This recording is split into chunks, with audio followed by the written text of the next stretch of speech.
Welcome to Mystic Realms Recap. Links are in the description below. Please show some love of the author and me. On to the show. Leaving the repair shop, Chen Ming came to the central area of the space station. Corresponding to the huge dock is a small city located on the space station. The entire city is illuminated by a large number of light tubes installed on the top of the space station. Chen Ming can see a high-rise building with more than 10 floors in the center of the city from the edge of the core area. That is the space station administration. Buildings of different importance are distributed in a ring from the administration. The area close to the space arm where Chen Ming is standing now is basically some shops and houses. Through the daily clothes of the people who walked here, Chen Ming can indeed determine that many people have settled here. Although Chen Ming is very curious about how the people who settled here live and what they need to do every day, now is not the time to do this. Chen Ming observed the surroundings. The streets within the naked eye, including the main roads, are all shops selling daily necessities and food, and there is no place he needs. So Chen Ming opened the map sent by the administration when he connected to the network before and located his position on the map. You can see that there are many marked places around you. But Chen Ming roughly scanned it and found that the places marked on the map were basically certain restaurants, certain supermarkets, and the like. Just like what Chen Ming saw with his own eyes, it was full of life, and there was no place that could take over the goods he had robbed from the pirates. It was as if the city in the central area of the space station was really just a city for people to live in. Chen Ming couldn't help but have a headache. He knew nothing about the space station except for the basic understanding. It was very troublesome to do many things with just a map. Just like now. After thinking about it, Chen Ming thought that maybe he could go to another space arm to have a look. After all, the dock and the repair shop are in the number 1 space arm, so there should be some similar, more specialized places on the other 29 space arms. Chen Ming's finger swiped on the terminal. He wanted to open the map of the number 2 space arm closest to him on the map. But at this moment, Chen Ming suddenly realized something extremely troublesome. It seems that not only the money in the salary card cannot be used, but also the salary card itself cannot be moved. In other words, even if I successfully sell the goods, I can't receive the money I deserve from others. Sure enough, I still have to find a job first and let the person who pays the salary solve this problem for me. This space station is a pirate space station after all. It is impossible for pirates to use the Empire Savings card honestly for transactions. Otherwise, it will be a big problem if the identity information is directly exposed. People who can pay people should also be able to help me solve the problem of the salary card. Even if I can't get a job at that time, it is better to talk to the locals than to run around in a blindfold. Many things in the pirate space station that belong to the gray area cannot be directly put on the surface. If you don't know anything, asking shamelessly is obviously the fastest way. As for who to ask this question, Chen Ming already has the answer in his mind. Just think about which place in the space station has the most contacts and channels. So Chen Ming put away the terminal and turned back to the maintenance plant. 2 maintenance technicians in uniforms were found smoking by the structural column of the maintenance plant. People who can work in the maintenance plant run by the space station sponsorship force can never be ignorant of some gray area things. The older middle-aged maintenance technician subconsciously looked around after noticing Chen Ming walking towards them. They found that there were only 2 maintenance technicians around, and the other colleagues had gone to nowhere. He couldn't help but sigh and asked Chen Ming, who was already standing in front of them, "Do you want to repair the spacecraft? Or do you need an introduction?" "Maybe both. Let's talk?" The middle-aged maintenance technician looked Chen Ming up and down, suddenly sneered, turned his head, and continued to chat with the younger maintenance technician next to him. He completely ignored Chen Ming's existence. He seemed to have seen that Chen Ming was not a customer. But the next moment, he seemed to see something flashing in the corner of his eye. The middle-aged maintenance worker turned his head back and saw Chen Ming spreading his hands, with a small ball of gold in the middle of his palm. The purity of this small piece of gold was not too high. Chen Ming had found it when he was cleaning the slag left in the furnace. It should be that the smelting equipment had been running for too long, resulting in insufficient heat in some places, which led to the failure to completely smelt the waste products. Because Chen Ming had already left the asteroid belt, and he didn't have time to mine when he passed the dark cemetery later, there was no need to start the furnace for this small piece of gold with low purity. So Chen Ming just took it with him. I originally planned to use it as a stepping stone to make money, but now that I can't even get in the door, I might as well use it here. Chen Ming closed his palms, slightly deformed the small piece of gold, handed it to the middle-aged maintenance engineer and said, "Let's talk." The middle-aged maintenance engineer's eyes seemed to flash with a gleam of light, and he immediately showed a warm smile and responded, "Of course, no problem. What do you want to talk about?" Chen Ming didn't waste words and asked directly, "Is there a way to make money?" The middle-aged maintenance engineer smiled, looked at the gold in Chen Ming's hand, and said, "Isn't this a way to make money? That's not what I'm talking about. But these ways to make money are the skills of others to make a living. What's the point of asking us? If you don't have the ability, you can only be a porter if you want to work here." "What if I have the ability?" "If I have the ability, I won't ask here." Chen Ming shook his head, and he didn't want to pretend to be a big shot, and said directly, "I just came here and I'm not familiar with anything." The younger maintenance engineer next to him suddenly interrupted and said, "What a fool." Then a slap was slapped on his forehead. "Stop talking nonsense." The middle-aged maintenance technician shook his hands. The expression on his face did not change after hearing what Chen Ming said. He still had that enthusiastic smile. After all, Chen Ming's performance was really obvious. An old hand like him must have seen many people like Chen Ming who came to the pirate space station for the first time.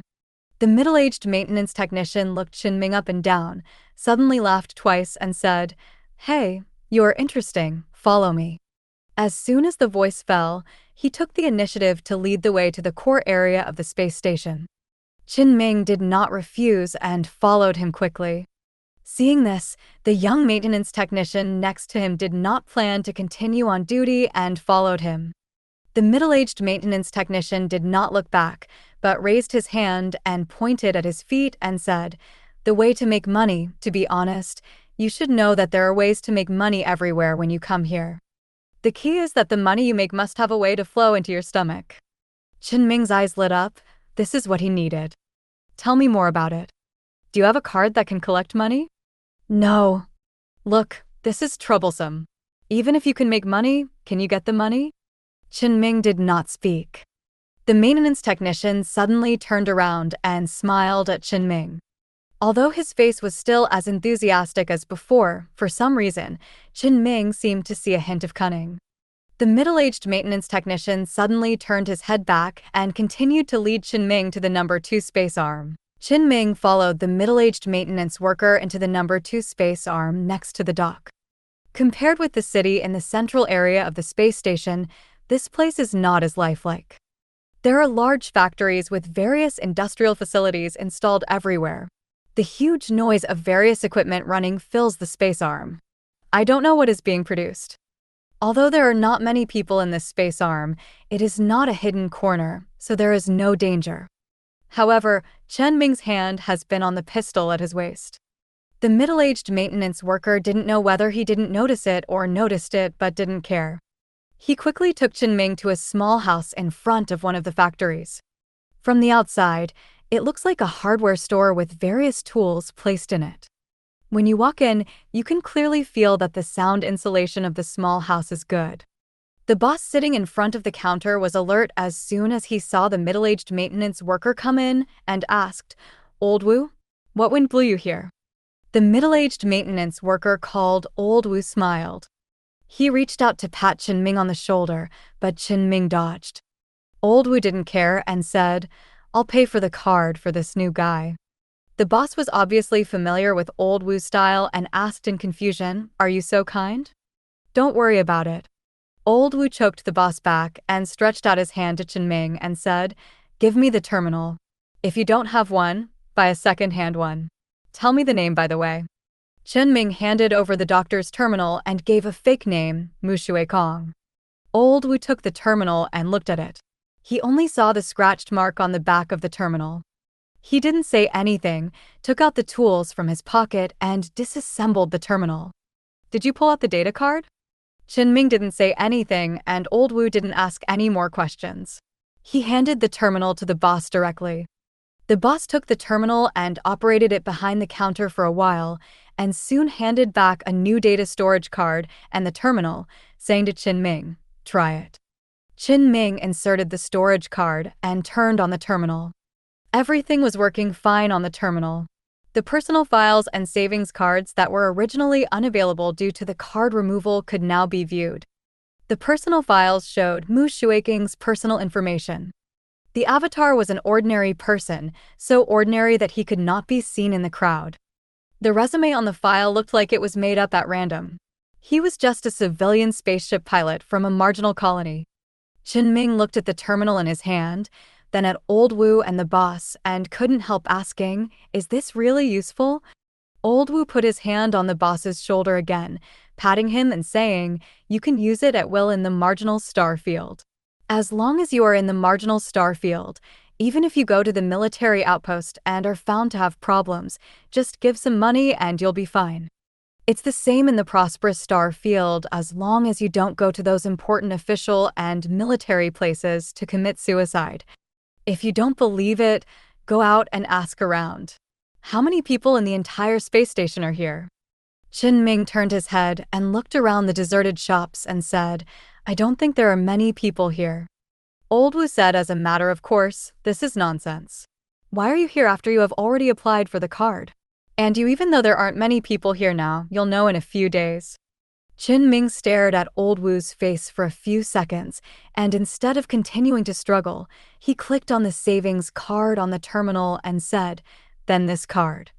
Just treat it as a regular card and tie it to your identity one-to-one. If your identity is fine, the card will be fine and won't be checked.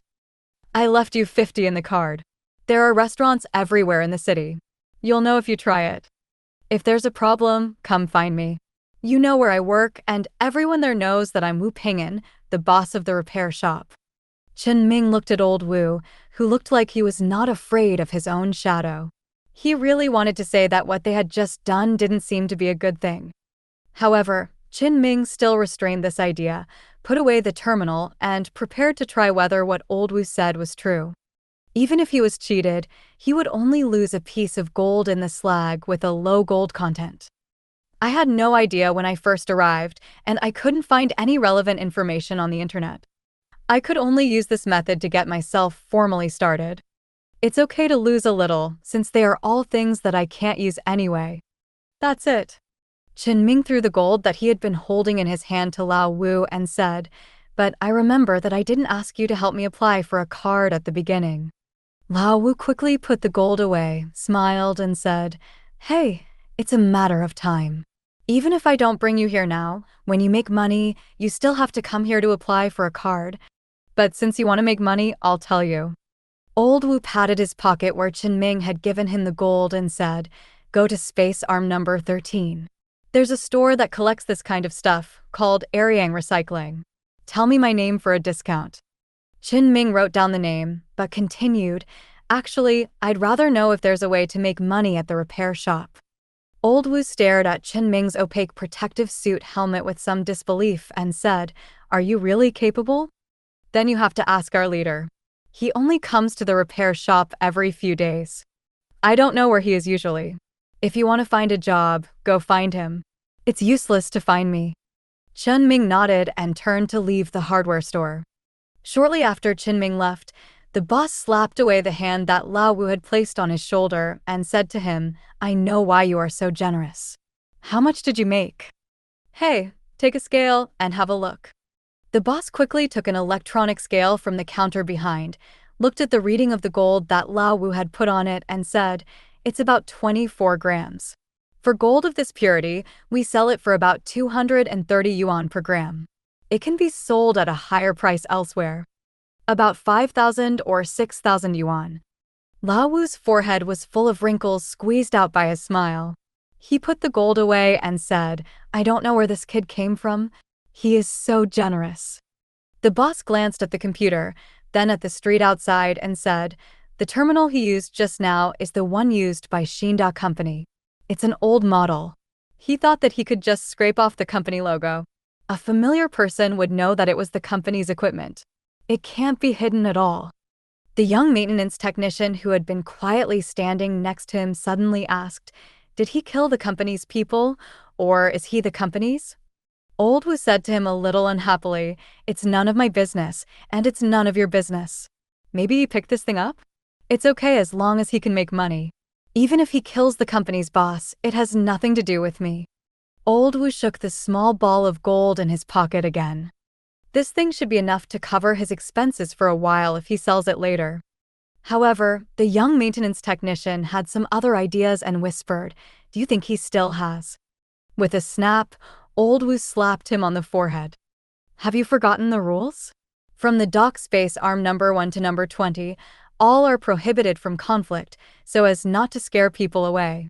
If you cause trouble here, you are slapping the faces of the big shots and destroying their livelihoods. Don't want to be here anymore." "I'm just talking." "It's okay to talk." Old Wu's face changed back to its original state as if he had changed his face. He subconsciously put his hand on the shoulder of the young maintenance technician and said, "Let's go and have a drink." "Not going to work?" "Bullshit. Don't you think about how many brainless people go out without maintenance technicians every day? Instead, they come to us to repair their spaceships. Aren't they afraid of leaving some treasures on their spaceships? Think about it, the repair business of the repair shop is so bad. Are there 10 people who can repair spaceships? We make money by selling equipment. Repairing ships is just a bonus. Why do we have to waste our time with such a small salary? Anyway, if there is really work, we will have to find us. If there is less work, it will be fun for us to stare blankly there. Don't talk nonsense. I just want to ask you if you're going." "Go." The hardware store fell silent. And Chen Ming, who had listened to the whole process silently at the door of the store, turned around and prepared to leave until this time. But before leaving, he nodded to the camera hidden high on the wall outside the hardware store. When Chen Ming first left the store, he stopped walking out and planned to eavesdrop on how Old Wu would talk to the boss later. So he didn't notice the camera at the first time. Although Chen Ming discovered it quickly and changed his hiding place immediately, the boss must have noticed his action. However, the boss didn't seem to care and still directly told him that Chen Ming's terminal was used internally by Shinda Company. This was a reminder to Chen Ming and a friendly signal to him. Chen Ming didn't believe in unprovoked friendship, but since the other party had expressed it, it was just a matter of nodding his head. Waiting for Old Wu and his assistant to disappear at the gate of space arm number 2. Chen Ming walked out from the back of the hardware store and soon left space arm number 2 as well. On the way to space arm number 13, Chen Ming was still thinking about Old Wu's last words. What Old Wu said was the same as what he had thought before. There were not many repairmen in the repair shop. With some people slacking off every day, it shouldn't be too difficult to join. Since it wouldn't be too difficult, Chen Ming had already set the goal of joining the repair shop in his heart. Because when he was thinking about how to make money before, he actually had another idea. It is to make money by using one's own abilities to recycle discarded weapons, refurbish them quickly, and then sell them. However, this idea was rejected by himself at that time or postponed. Because there are 2 problems to be solved in doing so: the purchase of abandoned weapons and the sale of refurbished weapons. The largest source of abandoned weapons is naturally the owners of the spacecraft docked in the dock. So how can I recover the abandoned and damaged weapons from them? Go to the dock and ask the spacecraft one by one? This efficiency and possibility are simply nonsense. Therefore, the first step of my idea is that the source of weapons can only be the repair factory and purchase them in bulk from them. Chen Ming did not consider the purchase price and why the repair factory should sell the weapons it purchased directly. Because even if the source of weapons is really settled, the next step is how to sell the repaired weapons. The problem still bothers Chen Ming. The source of weapons in the repair factory must be a special supplier. Why should I sell the refurbished weapons back to them? Is it possible to go to the dock and ask one by one? I am afraid that I will be regarded as a fool. Who would not buy weapons from the repair factory, but buy their own refurbished weapons? Besides, as far as Chen Ming knows, many spaceships will bring a few maintenance technicians when traveling, responsible for the daily maintenance of the spaceship and repairs in emergency situations, as well as the maintenance and upkeep of weapons. A ship has its own maintenance technician. If it can be repaired by itself, it can be repaired by itself. If it cannot be repaired, it is better to replace it with a new one than to buy a second-hand one. Besides, in the dangerous space, how can you buy a second-hand weapon? If something goes wrong at a critical moment, you will die without knowing how you died. Chen Ming remembered that most of the discarded weapons replaced by the mining space station were directly recycled and melted, and there were few cases of refurbishment and sale. After all, the consumption of resources and manpower in the middle of refurbishment and resale is really not as good as directly recycling materials compared to the price of the refurbished sale. Although Chen Ming did not have this problem, after all, he only needed to consume mental energy and a minimum amount of materials to repair, and there would be no loss, and he would make a profit even if he sold it at a discount. And there are indeed some people who are greedy for bargains and buy second-hand or scrapped weapons. But they usually buy them back and have their own repairmen check and repair them to confirm that they can be used, and then use them as spare weapons. So even if you repair the weapons yourself, there is absolutely no guarantee of how much you can sell in the end. Even if everything in the previous is done, the way to purchase abandoned weapons and sell refurbished weapons has been determined. There is still a problem in front of Chen Ming. That is, Chen Ming is just one person. No matter how well or how fast he repairs, he can never compare with a space station repair factory with a mature operating system. Even if Chen Ming can really overcome so many problems and do the best business of weapon refurbishment and maintenance, the next step will inevitably be a conflict of interest between him and the space station repair factory. Chen Ming can never handle it alone. Since there are difficulties everywhere that are difficult to solve, Chen Ming thinks it is better to join in directly and rely on his own abilities to climb on others' shoulders to share others' cake. What's more, if he can really join the repair factory, many problems faced by his idea can be easily solved. If Chen Ming is a member of the repair factory, the acquisition of abandoned weapons and the sale of refurbished weapons can all rely on the repair factory's way. Isn't it more efficient than going to the dock to ask one by one? That's why Chen Ming said that he just postponed it, not gave up this idea. He felt that his ability to cooperate with this idea was actually very promising. The weapons of the repair factory are generally only sold when they are new, and the second-hand refurbished ones are sold at a very low price, even if someone buys them. However, if the person who refurbished the weapons is Chen Ming, it will be different. The weapons that Chen Ming repaired through the panel are all brand new from the factory, and there is no difference from the original goods at all. In this way, the top repair technology can completely sell some second-hand weapons as first-hand. Originally, the weapons acquired by the repair factory could only be refurbished and sold at a low price, or even recycled materials. But after Chen Ming's move, the price suddenly rose again. If it can really be done, it will definitely be very profitable. As long as the repair shop can discover his skills, give him a chance, and let him really do it, it will be a win-win cooperation for both Chen Ming and the repair shop. If the management of the repair shop is smart, they will not reject people like Chen Ming and this way of making money. But Chen Ming is not in a hurry for the time being, because the premise of everything he imagined is that he can join the repair shop. Since Lao Wu said that his boss only showed up once every few days, and he skipped work to drink, it was clear that he would not be caught today, so he was not in a hurry to go to the repair shop to squat. It is better to go to the number 13 space arm first to see if Lao Wu has deceived himself and see if there is a chance to sell the previous batch of goods. Get your first pot of gold. After Chen Ming sorted out his ideas on how to make money in the future according to what Lao Wu said, he opened the terminal and searched for the latest price of Baiyun steel. Chen Ming knew that there was a website dedicated to determining the prices of various commodities. When Chen Ming worked on the mining space station before, he used this website to check the prices of various metals, and it is still the same now.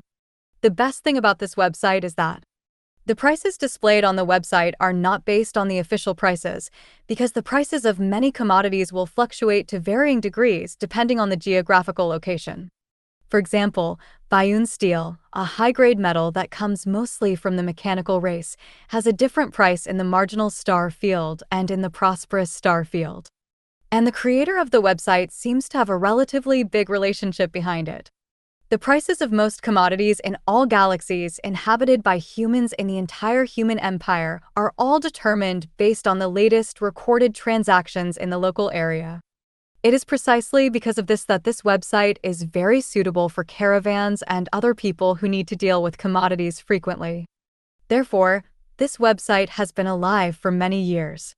Anyway, when Chen Ming started working, this website already existed.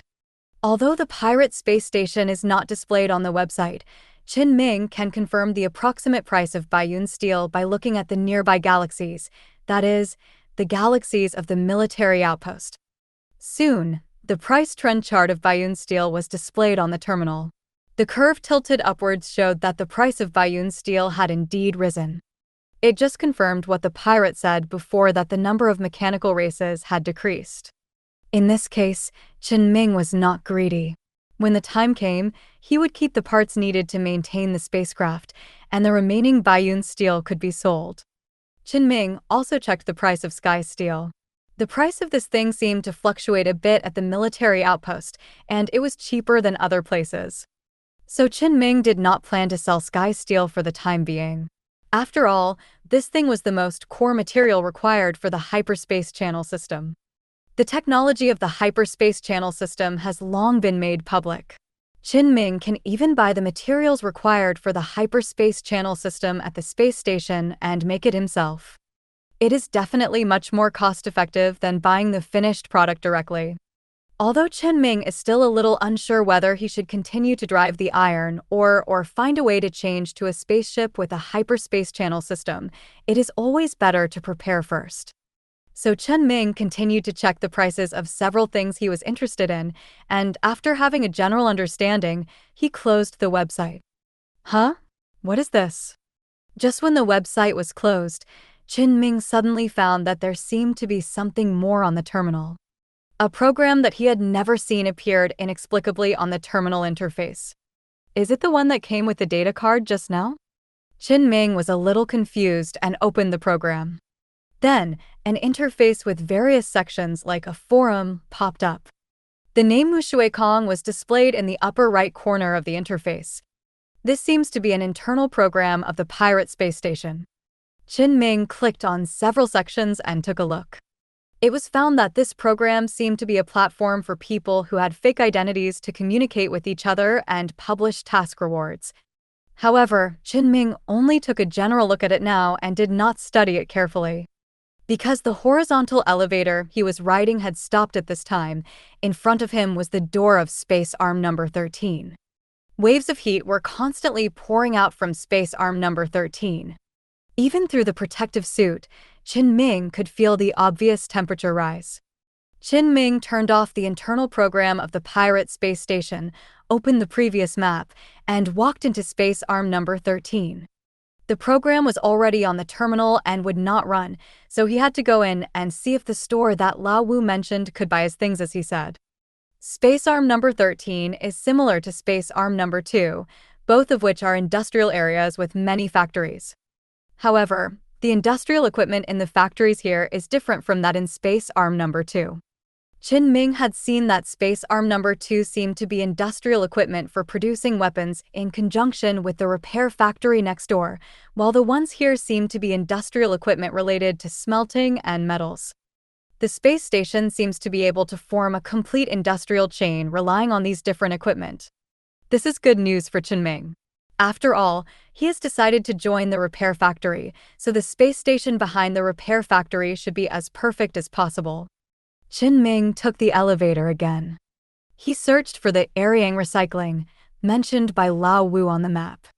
This recycling station is located in the middle of the number 13 space arm, on the main road of the entire space arm. In fact, in addition to this Aryang recycling station on the main road, there are some other scattered marked locations that can be seen on the map. Basically, they are all places that recycle and sell ore. But since Lao Wu mentioned this one before, Chen Ming doesn't mind going here first. The Ariang recycling station is connected to a factory building, and you can directly enter the park where the factory building is located through the recycling station. After Chen Ming confirmed that the door of the recycling station was open and that it was indeed doing business, he walked in and knocked on the door. The owner of the recycling station heard the sound at the door and noticed Chen Ming. He smiled and said, "Welcome." Chen Ming walked to the counter and got straight to the point and asked, "Boss, what are you collecting?" The boss pointed to a small sign standing next to him and said, "It says that we recycle metal ores and metal ingots, as well as second-hand weapons. Nothing else. Serious business, nothing else." Okay.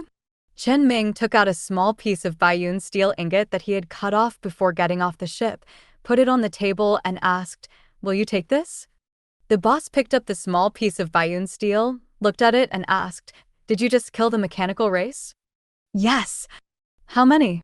"1, 200 kilograms. Because Chen Ming had previously modified the spaceship armor, he used up part of it and then needed to store part of it. That's all that can be sold. The boss got Chen Ming's reply and immediately said, "Take it. I can give 15,000 for 1 kilogram. After all, Baiyun steel has a large output source, so even if it is a high-grade metal, it is still a little worse than some basic metals such as gold. It is completely incomparable with Sky Steel, which has a market price of more than 1,000 per gram. But at least it is more expensive than silver. If it can be sold in the prosperous star field, the price should be much higher, but Chen Ming can't go now, so basically he can only accept this price." However, Chen Ming chose to move the slice of Baiyun steel back and said, "Let me take a look." The boss naturally wouldn't force a sale. However, he took out a list and put it on the table, saying, "It's okay to take a look. In addition to recycling, I also sell various ores and smelted ingots. Are you interested? Let me take a look." Chen Ming took the boss's list and looked for materials he was interested in on it. The manufacturing materials of the hyperspace channel system are all on it, and the price is not much different from what I found before.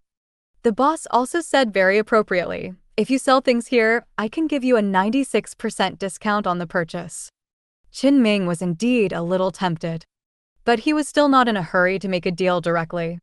There is more than one store nearby. Shopping around is still very necessary when you are short of money. So Chen Ming did not stay in the recycling station for long and planned to leave soon. The boss did not regret the customer's departure and turned around to continue his own business. But before walking out of the store, Chen Ming suddenly turned his head and said, "By the way, I was introduced by Wu Ping'an. He said that he can give you a discount if you mention his name." The recycling store owner who had just greeted him with a smile suddenly turned black. "He still owes me money, and he still expects me to give you other discounts? That's fine." Chen Ming continued to walk out of the recycling station, but his steps suddenly paused again. As if he suddenly remembered something, he said, "I just bought something from Wu Ping'an. He made about 5,000 for me. He must have money now." The boss's dark face eased a little, and he nodded and said, "I know." Chen Ming waved his hand and left the Ariang recycling station. He continued to look for several similar places to buy things on the main road of Space Arm number 13 and compared the prices again and again. As a result, Chen Ming found that the boss of Ariang recycling station was more affordable. So he turned back to the recycling station and signed a transaction order for 200 kilograms of Baiyun steel. He took the 2 strong men sent by the boss to the dock to take away the Baiyun steel. Then 3 million imperial coins entered Chen Ming's savings card. Chen Ming always felt a little unreal when looking at the numbers in the card. After all, the speed at which the money came was too fast. And the purchasing power of the imperial currency is similar to that of the currency Chen Ming used before crossing. With these 3 million imperial coins, if Chen Ming had no other ideas, he could actually live the rest of his life very peacefully. But Chen Ming had it, so this money was not enough. He needed more. Of course, Chen Ming was still very rational and knew the dangers of such huge profits. A long-term and stable source of income was more suitable for him. Chen Ming got the money, but he had no plans to spend it for the time being. Although Baiyun Steel had sold it, the batch of goods was not yet available. Chen Ming planned to wait until everything was sold, and he had a rough estimate of his overall assets before starting to spend, so as not to spend too quickly and not have enough money to buy some important things. So Chen Ming returned to the hardware store where he had made a fake identity before. Since Aryang Recycling Station won't accept it, I can only rely on this place, and I can also ask some other questions. The owner of the hardware store sat leisurely behind the counter, holding a terminal in his hand and watching the video. He looks like an old man, even though he is in his 30s. Seeing Chen Ming come in, he took the initiative to greet him. "Xiaomu, what's the matter?" Chen Ming was stunned for a moment, and then he remembered that the pseudonym he had reported before was Mu Shuikong. He responded casually, came to the counter, and asked, "Boss, can you get a better fake identity?" The boss put down the terminal and asked, "What do you mean?" "It's a fake identity that can be used everywhere." "Isn't this a real identity?" "I can't do that, and I don't recommend you to get this kind of thing. Your current identity is actually very good. As long as you don't think about eating public food, basically you will have nothing in your life. But if you really want it, you can go to the military outpost. I can show you a way. Anyway, it's hard to say whether it can be successful or not. The expenses are real. And this identity is not cheap. It's more expensive than buying a ship. At least it's this number." The boss stretched out his fist to show Chen Ming. 100. 1,000. Forget it. 10 million. It's not certain that he can get it. Chen Ming doesn't want to be a sucker. Let alone whether he can get the 10 million, he can't go to the military outpost alone. Although Chen Ming already has a new identity, his face and the iron ore itself may be in the military database. Going to the military outpost is no different from seeking death. That's why Chen Ming was considering whether to change his ship.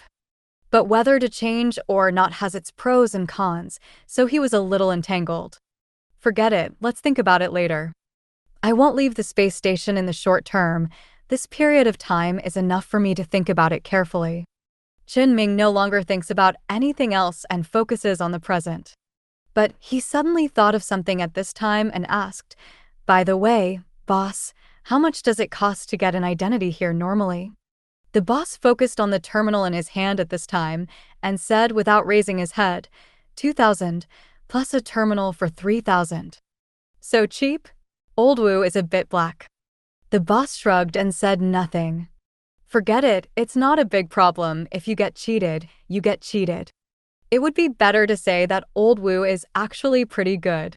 Although he cheated me on the price, the things he sold and what he said are still real. I will have to find a way to join the repair shop later, and there will be plenty of opportunities to cheat back. Chen Ming did not dwell on the issue of being cheated and asked again, apart from issuing cards, is there anything else you can do here? I don't do anything else myself. I am responsible for issuing cards and selling some tools. There is no need for more. It is good for retirement. But someone asked me to collect things for him. Chen Ming followed the boss's words and asked, what to collect? All kinds of things. Do you accept cigarettes and alcohol? Yes. Then wait for me, I'll get them. Chen Ming turned and left the hardware store, ready to go back to the spaceship to get samples. Space Arms number 1 and number 2 were very close to each other. Chen Ming quickly returned to the dock and took a pack of cigarettes and a bottle of wine from the iron ore. Just as Chen Ming was about to walk out of the dock gate, some strange sounds suddenly came from behind him. Chen Ming turned his head and looked. A damaged spaceship that could barely maintain its frame was trembling and flying into the dock. Chen Ming frowned and immediately walked quickly to the outside of the gate, standing at the edge of the gate and looking at the ship that could disintegrate at any time.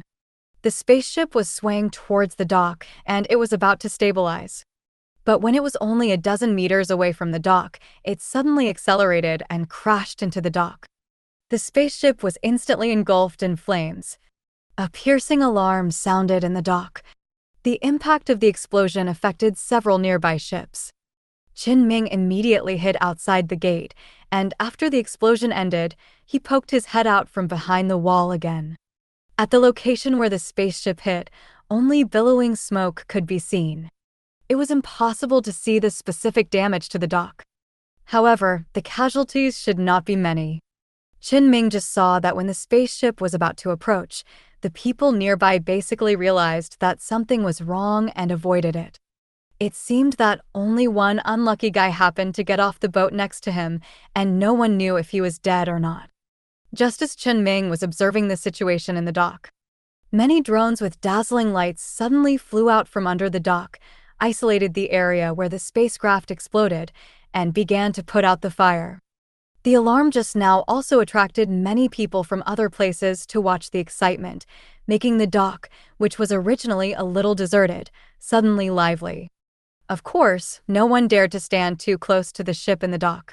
They all gathered near the gate to discuss the cause of the accident. But not long after, a fully armed team came out from the core area of the space station and came to the dock with matching professional tools. They began to recover the wreckage of the exploded ship and confirm the damage to the dock. At the same time, they also drove away the crowd watching around. Chen Ming was naturally driven away.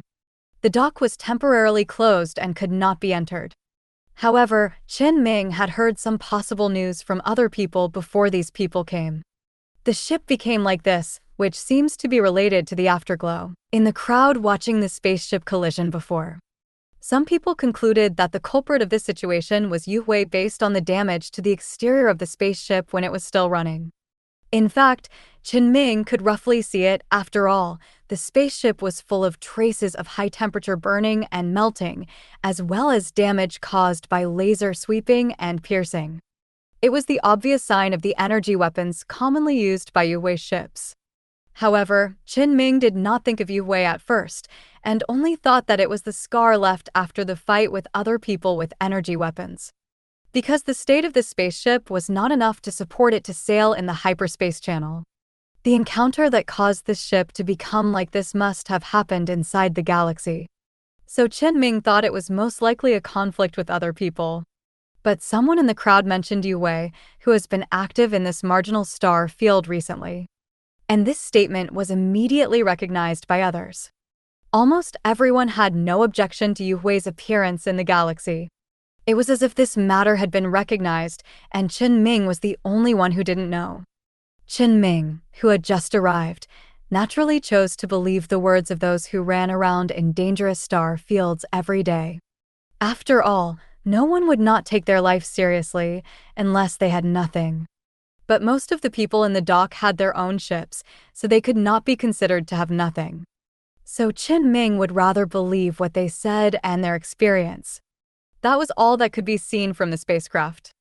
More detailed information about the previous encounters of the ship was basically speculation. The real situation was probably only known by the people of the Space Station Administration who took away the wreckage of the spacecraft and the black box. After there was nothing to see at the dock, Chen Ming returned to Space Arm No. 2 again. Yu Hui and the like were still a little far away from him now. Even if Yu Hui's situation was different from what Chen Ming had thought before, it was not restricted by the army outside the territory of the human empire, but had begun to infiltrate the territory of humans. Chen Ming was not too worried. The pirate space station had been running for decades. If it was so easy to be destroyed, it should have disappeared long ago. At least his safety was guaranteed if he stayed in the space station. So instead of continuing to pay attention to the afterglow that was drifting to who knows where in the galaxy, it is better to do the business first. Soon, Chen Ming stood in front of the counter of the hardware store again and put down the wine and cigarettes he brought. "Are you treating me?" The boss said jokingly, stood up, put the terminal aside, and picked up the cigarettes and wine on the counter. When confirming whether the things were unopened original goods, the boss suddenly said, "It seems that there was an alarm at the dock just now." Well, a shabby ship didn't drive steadily and hit the dock and exploded. "Oh!" The boss responded casually and operated on the computer behind the counter, probably to check the information of cigarettes and alcohol. Chen Ming was idle at this time, So he asked, "Speaking of which, do those ships that were bombed nearby just consider themselves unlucky or what?" The boss immediately saw Chen Ming's worry and said, "The space station will generally take care of it. After all, it is open for business, but we have to find someone who can be responsible. If we can't find anyone. But if those ships have insurance, it's okay. If they don't have insurance, they can only consider themselves unlucky." Insurance. Chen Ming almost forgot that there was such a thing. In fact, Chen Ming has a lot of insurance companies in his impression. After all, if the ship is lost, the probability of people coming back is a little low. So the benefits of insurance are actually quite large, and most people who come to the Edge Star field will find a way to insure the spacecraft if they have a spacecraft. Although Chen Ming's iron ore's armor is mixed with white cloud steel, it has extremely strong protection. The power of the previous spacecraft explosion should not be able to take the iron ore away even if it was close to the face. As long as the spacecraft does not explode on the spot, Chen Ming can repair it again. But it is better to be safe than sorry, so Chen Ming will have to find an insurance company to insure the spaceship. But whether to buy insurance for the iron ore or the new spaceship still needs to be considered. While Chen Ming was thinking, the boss had already confirmed the goods. He held samples of alcohol and tobacco in each hand and asked Chen Ming, "Only these two types in total?" "Yes." "How much is the quantity?" Chen Ming recalled the boxes that filled half of the storage cabin, occupied most of the work cabin, and the captain's cabin also had a lot of goods and said, 34 boxes of alcohol, 57 boxes of cigarettes. In fact, there were still a few scattered alcohol and cigarettes left on the spaceship that could not be put into boxes, so Chen Ming did not take them out separately. Maybe he could give them away later. The boss was a little surprised to hear Chen Ming's answer and asked, "Box? Is it a standard box?" "Standard box." "So many. Just made a deal?" "What's wrong?" "Nothing, just asking casually." The boss operated on the computer again, looked up at Chen Ming and said, "We usually charge 30% off for this kind of goods. But if your goods are slightly flawed like this, it's usually 35% off." The boss showed Chen Ming the dents on the cigarette sticks caused by the impact of the spacecraft explosion and the scratches on the wine bottle. Chen Ming also knew the situation of the goods he had rescued from the cargo hold of the exploded spacecraft and said truthfully, 35% off. "Okay, remember to tell me when you do business in this area in the future, otherwise there may be problems." Chen Ming nodded and said, "I know." The boss seemed very satisfied with Chen Ming's reaction. He could see that Chen Ming was very receptive to others. Then there are 16 bottles in a box of wine. Now the market price of this kind of wine is 1,600 per bottle, so you will get 16,700 for a box. There are 20 packs of cigarettes in a box. The cigarettes are also okay, about 800 per pack, so a box is 10,400. The total is 1,160,600. If there is no problem, we will settle the bill. Chen Ming calculated it and took out the terminal after confirming that there was no problem. The boss directly transferred the 1.16 million to Chen Ming very straightforwardly. Looking at the extra money on the card, Chen Ming couldn't help but think. How much did the caravan spend on purchasing such a batch of goods? How much can it earn if it sells all of them? "I bought them at zero cost and sold them at a 30% discount. The money earned is definitely more than the caravan transporting goods. But even with such money-making efficiency, it is still not as good as hunting mechanical tribes. No wonder the caravan chose to rob and smuggle. If you run the trade route honestly, you really can't earn as much as you can by robbing." If he could tow another spaceship back and sell it after depreciation, he would have to travel many times to earn the money. In comparison, Chen Ming felt that the 1 million he had just received was a little too little. Although this 1 million, 1.16 million, is definitely enough for ordinary people to maintain a life of food and clothing as long as they control it a little. But unfortunately, the value of the spaceship is not limited to this. Even if the 3 million Chen Ming got before was added, it was still far from enough for a complete spaceship. let alone the prices of some advanced marine equipment that Chen Ming had just seen in the repair factory.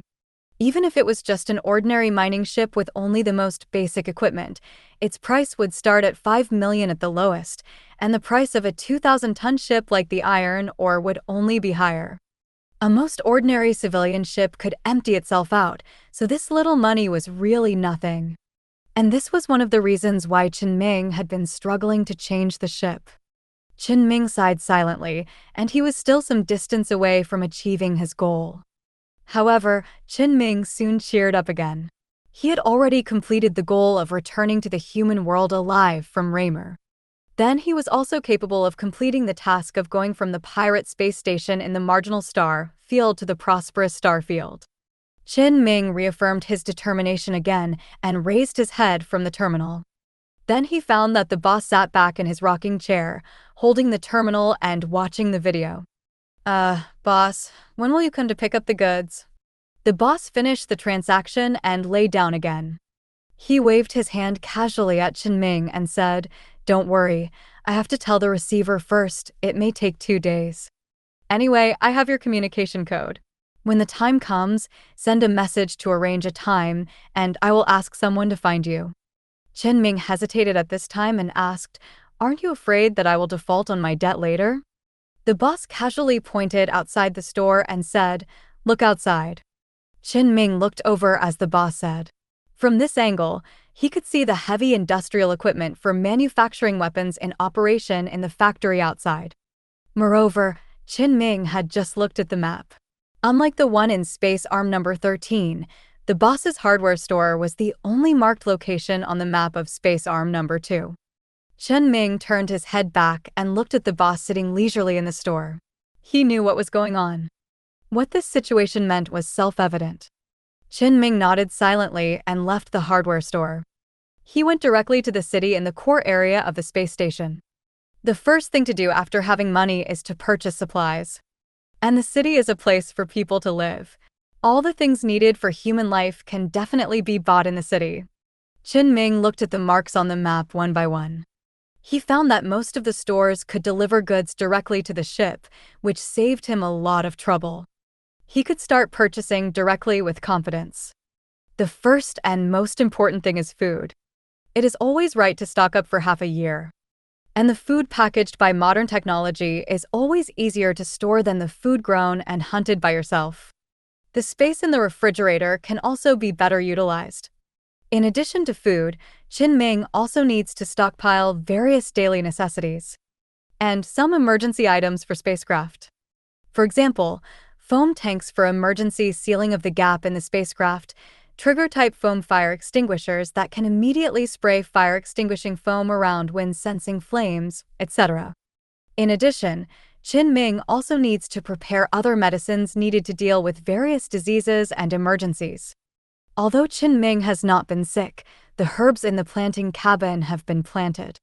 But herbs are only temporary substitutes after all, and modern medical drugs are the best means to cure and prevent diseases. After these things were dealt with, a long time had passed. The feeling of fatigue gradually flooded into Chen Ming's mind. So Chen Ming returned to the Iron Ore, took off the protective clothing that had been worn for a long time. Although the protective clothing has the function of temperature regulation and it will not be too stuffy to wear, the protective clothing is not everyday clothing after all, and it is still very uncomfortable to wear for a long time. Xiaosher has also been in Chen Ming's helmet for a day and disappeared as soon as he was released. Either he went to sleep in his oar, or he went to play on the running wheel that Chen Ming made for him in the captain's room. Anyway, Chen Ming was tired, so he didn't look for it. After a simple wash, he lay down on the bed. But Chen Ming couldn't rest yet. Because the time of the space station is based on the Earth time, Chen Ming's work and rest schedule must be adjusted. He had to hold on for a while longer and wait until the normal rest time of the Earth time to rest. Chen Ming thought about it and opened the program on the terminal. Checked out what this forum for internal communication in the pirate space station was used for. It took some time to get a general understanding. This forum actually has 3 general functions: task release, mutual communication, and announcement information. The tasks are basically investigation, exploration, collection, smuggling, recycling, freight, etc. Of course, there are also battles with the mechanical race, Yue, and battles with other pirates. Some are posted by individuals, and some are posted by the Space Station Management Bureau. Chen Ming also tried to post tasks and found that all tasks that can be posted need to be reviewed, so the credit of these task publishers should be guaranteed. But Chen Ming has no plans to leave the space station for the time being, so he doesn't consider these seemingly well-paid tasks. By mutual communication, Chen Ming is referring to the most basic forum function of this program. However, this forum is just like the forum in Chen Ming's previous life, full of people who are just having fun, chatting and talking, and there is nothing valuable to Chen Ming's current situation. So Chen Ming took a few glances and ignored the existence of this section. Then there is the announcement information part. In addition to tasks and normal communication, there are also various announcements issued by the Space Station Administration. For example, the spacecraft collision with the dock that happened today appeared in the announcement, saying that it is still under investigation and a new announcement will be issued later. When Chen Ming was looking through the previous announcement records in the space station, he even found an announcement related to Yue issued by the military outpost next door in this section. It's simply written out that someone is behind me. It seems that I have to pay more attention to the announcement section here. After all, not only the news of the space station, but also the news from the military outpost can be obtained from here. After reading these, the time is almost up. Chen Ming could no longer resist the sleepiness and fell asleep. The next day, when Chen Ming woke up, he felt a little sluggish. After all, it was normal to be a little tired when adjusting to the jet lag. And now he was in the space station, which was different from when he was on Reimu. There was no urgent matter such as the survival crisis forcing him to move forward, and it could even be said that there was almost no pressure. However, Chen Ming still had some requirements for himself. So although he was a little tired, he quickly got up and prepared to start what he was going to do today. At present, the progress of his plan was very good. The identity was settled, and part of the money was in place. If joining the maintenance factory later was also smooth, then the progress of his continued journey to the next galaxy should also be very fast. So what Chen Ming had to do today was very simple. Go to the maintenance factory and find a way to find Lao Wu's boss. And ask Lao Wu about things related to the spacecraft. For example, the factory data modification of the spacecraft, the transformation of the spacecraft's appearance, and the price of the depreciated spacecraft for sale. Chen Ming wanted to ask Lao Wu about the method of modifying the factory data of the spacecraft. The main reason is that the spacecraft that are shipped from the regular factory generally have a small device that stores the ship identification code, which is installed in the spacecraft and directly connected to the spacecraft's transponder. The ship identification code is similar to the vehicle identification code and is the most important way to identify the spacecraft. Under normal circumstances, when the spacecraft's transponder is turned on, it will broadcast its legal identity to the outside world, and at the same time, it will also send out the identification code, which is confidential data. Only the guards of the space station or colony have the authority to read it.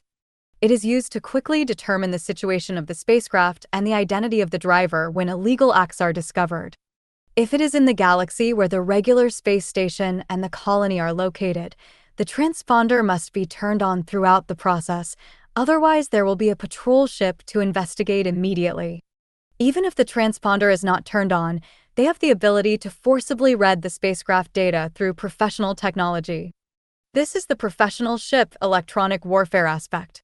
Chen Ming knows something, but he is just a maintenance technician at a mining space station, and these things are not within his knowledge.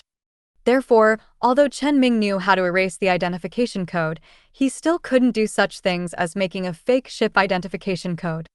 If Chen Ming wanted to go to a prosperous galaxy in the future, he couldn't go around with a ship without an identification code. So he still had to ask Lao Wu about this matter. He must be professional in this area. Then Chen Ming also planned to ask about the modification of the ship's appearance for the same reason. As long as the iron ore was modified so that its original owner couldn't recognize it, How could the military recognize that the iron ore was a ship from the mining space station?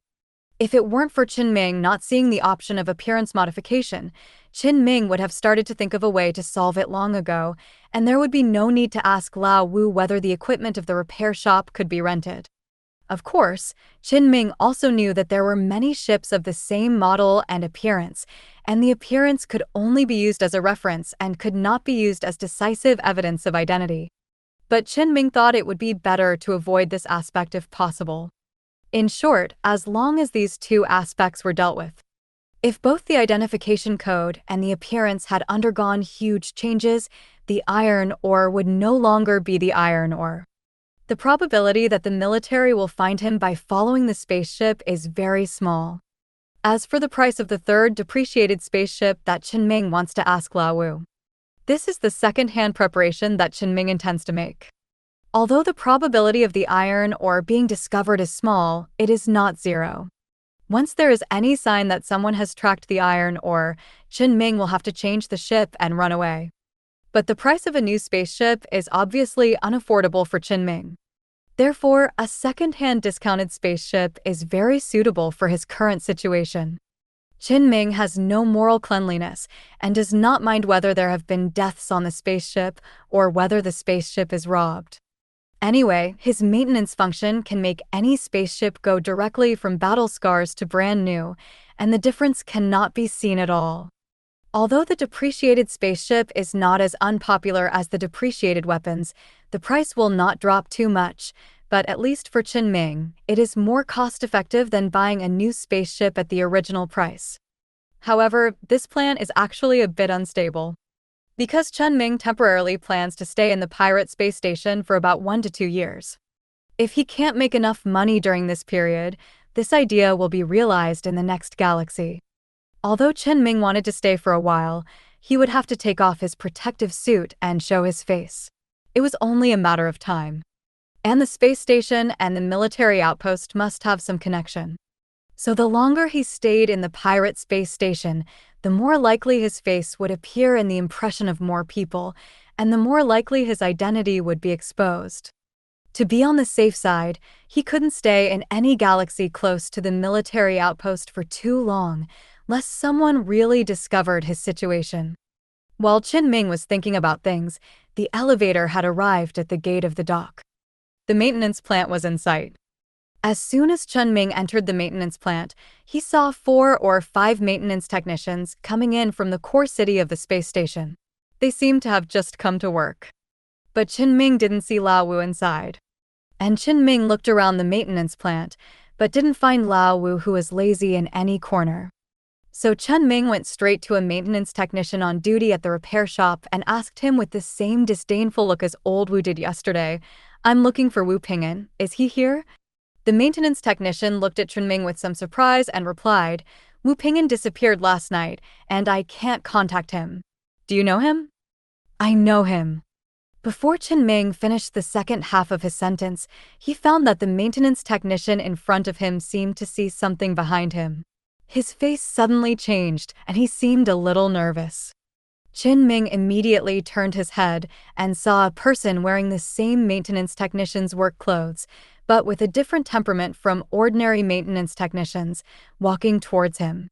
He waved his hand to signal the maintenance technician who was chatting with Chen Ming to do his own thing, and then said to Chen Ming, "Are you looking for Wu Ping'an too?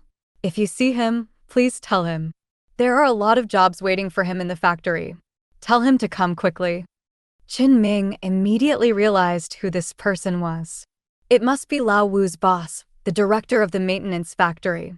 So Chen Ming immediately agreed, and at the same time showed an interest in the work, asking, "What kind of work?" The director looked at Chen Ming with a strange face and said, "What kind of work can there be in the maintenance factory?" Chen Ming coughed dryly with a little embarrassment and directly recommended himself with a thick face. "Actually, I know some things in this area. If you are short of manpower, I can try." "You can?" The director stared at Chen Ming for a while, either considering whether to believe Chen Ming or thinking about what Chen Ming meant.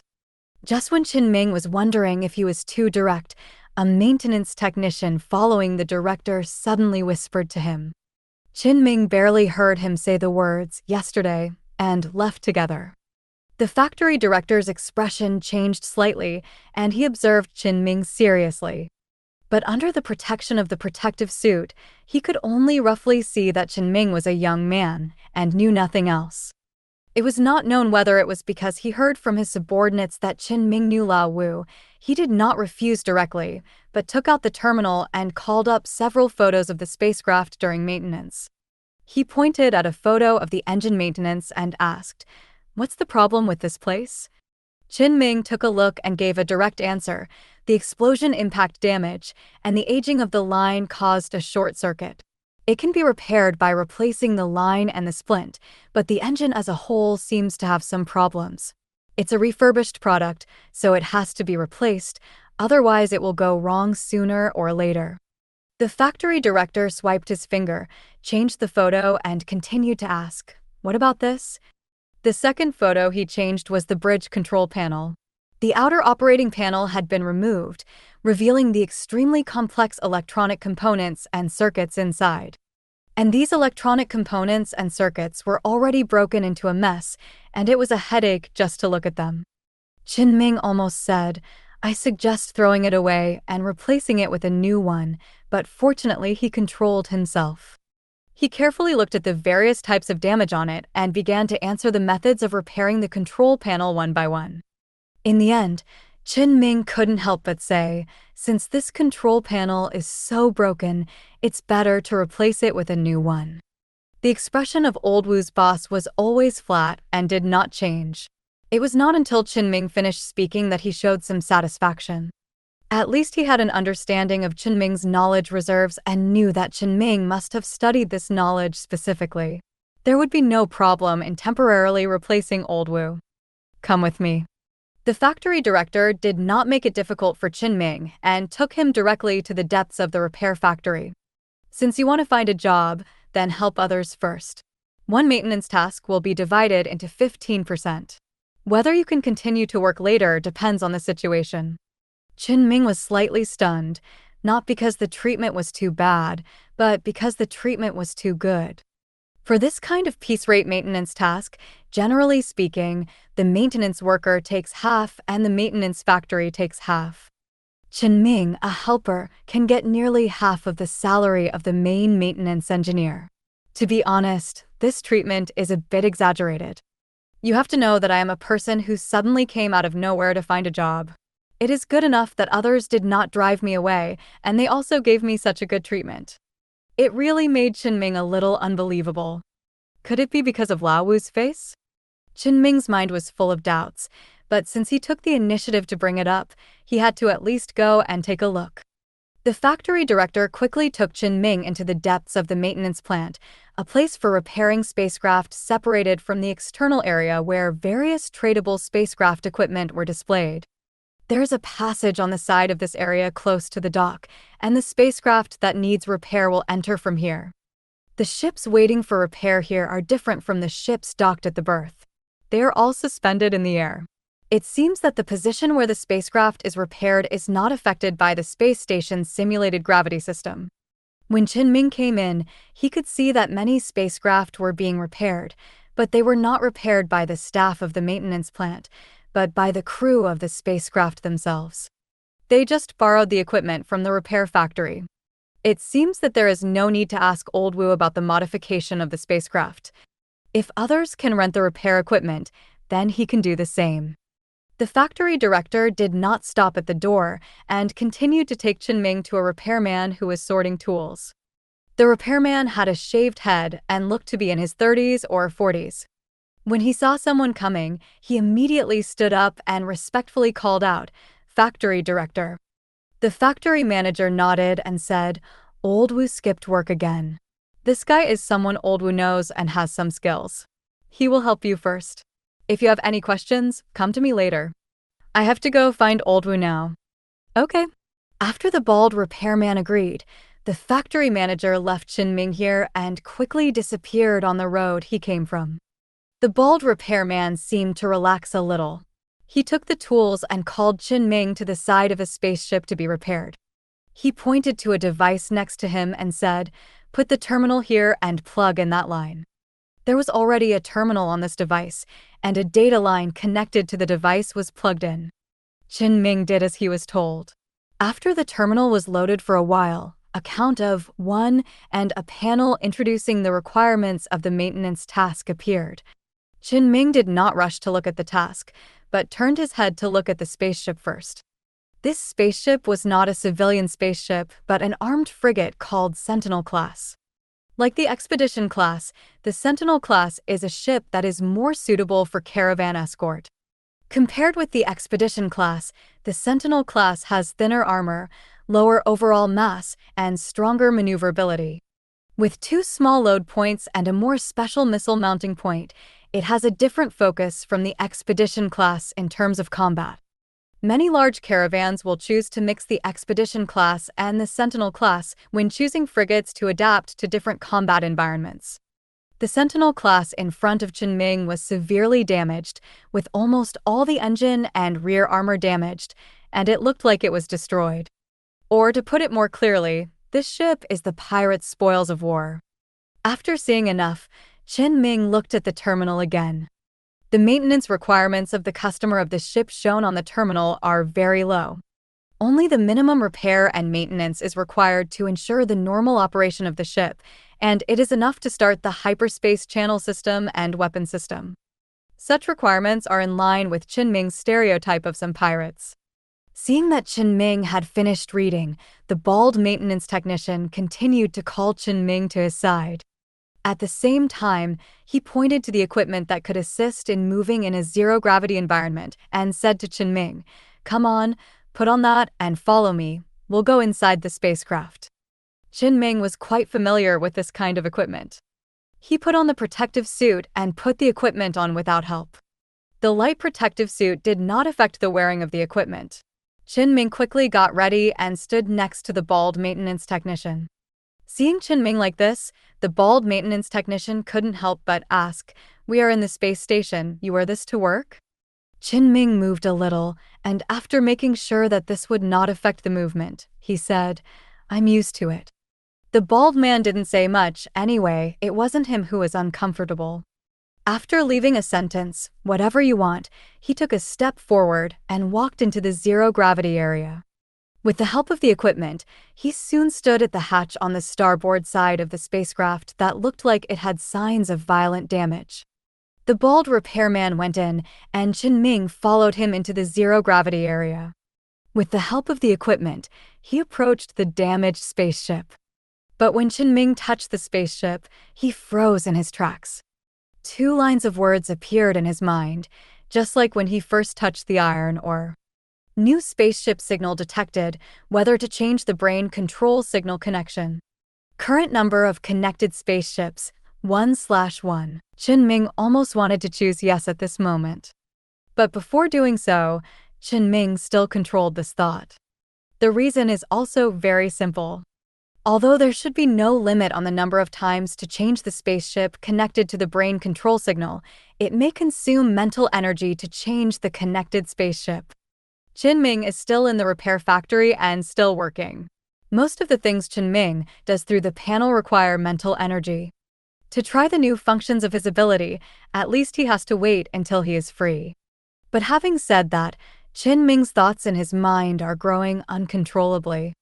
From the moment he saw the prompt that he could change the connection, Chen Ming has thought of many ways to get benefits from other people's spaceships with the help of the panel. There is even the idea of driving away other people's spaceships directly through the connection. It's a pity that if he wants to go directly to the dock to contact other people's spaceships, it will be a bit difficult. The dock is full of strict surveillance. If Chen Ming touches someone else's spaceship and then the other person's spaceship runs away inexplicably, everyone will inevitably doubt him. Although Chen Ming could also choose to remotely control the spacecraft to remove the engine and life support system when the ship left the space station, so that people would freeze to death or starve to death in space. But Chen Ming did not want to use this method on those who were completely unfamiliar to him and had no idea of the situation. Chen Ming was not sure which people in the dock were really vicious pirates and which people came to the space station only for some forced reasons. Chen Ming's conscience would be a bit hard to get away with just picking a ship to cheat others. At least he had to make sure that the owner of the ship was really a bad person before Chen Ming could do it with confidence. For example, the current owner of the ship he was repairing. Chen Ming cheated without blinking. In addition to controlling other people's spaceships, the second sentence in Chen Ming's mind, currently connected spaceships, 1/1, also attracted his attention. This should be the limitation of his mental power, but it is also the direction he can develop in the future. Chen Ming knew very well what advantages a spaceship that could be completely controlled by himself had, and the 3 frigates that sank in the dark cemetery were the best evidence. Then more spaceships naturally mean that Chen Ming can do more things. Chen Ming firmly believes that there is a way to increase this number. Because as he used the panel more and more in the past 6 months, especially when he was on Reimu, Chen Ming can clearly feel that the consumption of his mental power is increasing. At the beginning, Chen Ming felt obviously tired just by repairing 2 machine guns. Later, Chen Ming could even modify the heavy armor at the bottom of the spacecraft in the morning and fight with the mechanical tribe. He was still repairing weapons and damaged armor in the middle, and finally even repaired an electromagnetic javelin removed from the fighting mechanical tribe. All this happened within a day. If Chen Ming had just received the panel at the beginning, he would definitely not be able to resist it. This can clearly prove that Chen Ming's mental power is growing. As long as Chen Ming continues to consume mental power through the panel and exercise to make his mental power exceed a certain limit, then the number above will definitely become 1/2. In fact, Chen Ming also thought of another possible way to increase mental power. Psychics, they influence the spirit and thinking according to rumors, so they must be able to exercise these aspects of themselves. But this is really too far from Chen Ming's current life circle. But Chen Ming thinks that he can wait until he is familiar with Lao Wu or the boss and knows whether they are trustworthy. Try to use the whispering stone hidden in his engine compartment as an excuse to ask them if they have any news related to psychics. After all, Chen Ming is still not sure whether his ability to control the spacecraft through the panel is a kind of psychic ability. If you talk about psychics with others for no reason, it is like you are trying to cover up your true intentions. Although the Whispering Stone is a good reason, its value makes it impossible for Chen Ming to simply say it before he can trust others. So in this regard, Chen Ming can only take his time. Just as Chen Ming was thinking divergently, the sound of a wrench hitting metal came from inside the spacecraft along with the urging of the bald repairman. "Hey, what are you doing?" "I'm coming," Chen Ming responded, temporarily suppressing all kinds of thoughts in his heart. Entering the spacecraft, he cooperated with the bald repairman to complete the delicate repair tasks inside the spacecraft. When leaving the spacecraft, the bald man stared at Chen Ming for a few times, and there seemed to be doubt in his eyes. But he didn't say anything, just called Chen Ming to continue to the next spacecraft to be repaired. He and Chen Ming needed to handle the internal repairs of all the spacecrafts first, and then control the large-scale repair equipment in the repair factory to carry out the remaining external armor repair tasks. Although Chen Ming's body was following the bald man, his mind was full of the 2 sentences that just appeared in his mind. Although it is quite unreliable to go directly to the dock to touch other people's spaceships in front of a lot of surveillance cameras. But it is different in the repair shop. Although there are surveillance cameras in the repair shop, Chen Ming can touch the spaceships that need repairs as he wants. As long as someone dares to drive the ship controlled by Chen Ming out alone, then this ship is equivalent to Chen Ming's. Everything on the ship is naturally included, and among them is the hyperspace channel system that Chen Ming needs most now. In fact, Chen Ming had the idea of dismantling the hyperspace channel systems on other ships in the space station for his own use half a year ago. But there were 2 reasons why Chen Ming did not do so at that time. One is that the damage of several spaceships parked in the dock was very serious. The iron ore, which Chen Ming chose, which looked the most complete in appearance, lacked a hyperspace channel system, and the others could not be guaranteed. So Chen Ming did not think much about those ships before he gathered enough food for the voyage. The second reason is the bugs in the space station. When Chen Ming returned to the space station for the first time, if he had spare time, he would definitely go to the other two spaceships to take a look. But the perception ability of the bugs is too exaggerated. Chen Ming just killed a larva hatched from the eggs, and all the bugs in the entire space station came to chase him. If you run a little slower, you may become food for the bugs, and there is no chance to get close to the spaceship. When Chen Ming went back for the second time, cysts with long-range attack capabilities had already appeared among the bugs in the space station. There is a high probability that there is no hyperspace channel system on those damaged spaceships, and Chen Ming cannot take the great risk to confirm it. However, Chen Ming has also considered using mining lasers to cut off part of the dock to disconnect the dock from the space station so that he can go to confirm whether there is a hyperspace channel system on the spaceship. But although the space station is not big, it is also compared with other space stations. If you really want to cut the dock, the fuel consumed will be not small. Moreover, the ships docked in the docks are visibly fragile, and if you are not careful when cutting, the ships may be completely destroyed. Low benefits, high costs, and difficult to achieve. Chen Ming would never do such a thing. If it is put into the present, why not use the panel, which is a more relaxed way to stably obtain other people's hyperspace channel systems? Even without the help of the panel, as long as Chen Ming can join the repair shop, it should not be difficult to get a damaged hyperspace channel system back. After a few repairs, it will be a brand new hyperspace channel system adapted to the iron ore. If it really doesn't work, then Chen Ming has two alternative plans. Buy the materials yourself or buy the finished product directly. Which of these methods is not better than taking the risk to search for a few abandoned ships? In short, Chen Ming does not regret his original decision. Assuming that he really got the hyperspace channel system at the time, it means that it will take less than half a year to get to the pirate space station. At the same time, it also means that he will not have more than 1 million goods, and his maintenance technology will definitely not be as advanced as it is now. Calculate the gains and losses to know what kind of decision is correct. However, at present, the matter of controlling the spacecraft to obtain the hyperspace channel system will have to wait a little longer. Chen Ming needs to wait for a suitable opportunity, and this opportunity should not be too long. Chen Ming refocused his attention on the work at hand. In the strange eyes of the bald man, it didn't take long to help him repair the second spacecraft. When entering the third ship that needed repair, Chen Ming suddenly asked, "I heard that the repair shop usually has bad business. Why are there so many ships to be repaired today?" The bald repairman was obviously very happy to have someone chat with him while working, and immediately said, "A fleet has done a big job, and these ships that need to be repaired in a few days are their spoils of war." Do they use these ships themselves? How is that possible? After repairing, they will definitely use them for other people under their command. Pirates are not short of people who are not afraid of death. Chen Ming nodded and continued to chat with the bald man about pirates, trying to find out more information, and also completed the repair of the second spaceship. However, when getting off the spaceship, the bald man suddenly said to Chen Ming with some hesitation, "You." Chen Ming turned his head and looked at him, but the bald man seemed to have given up his idea and said, "Forget it.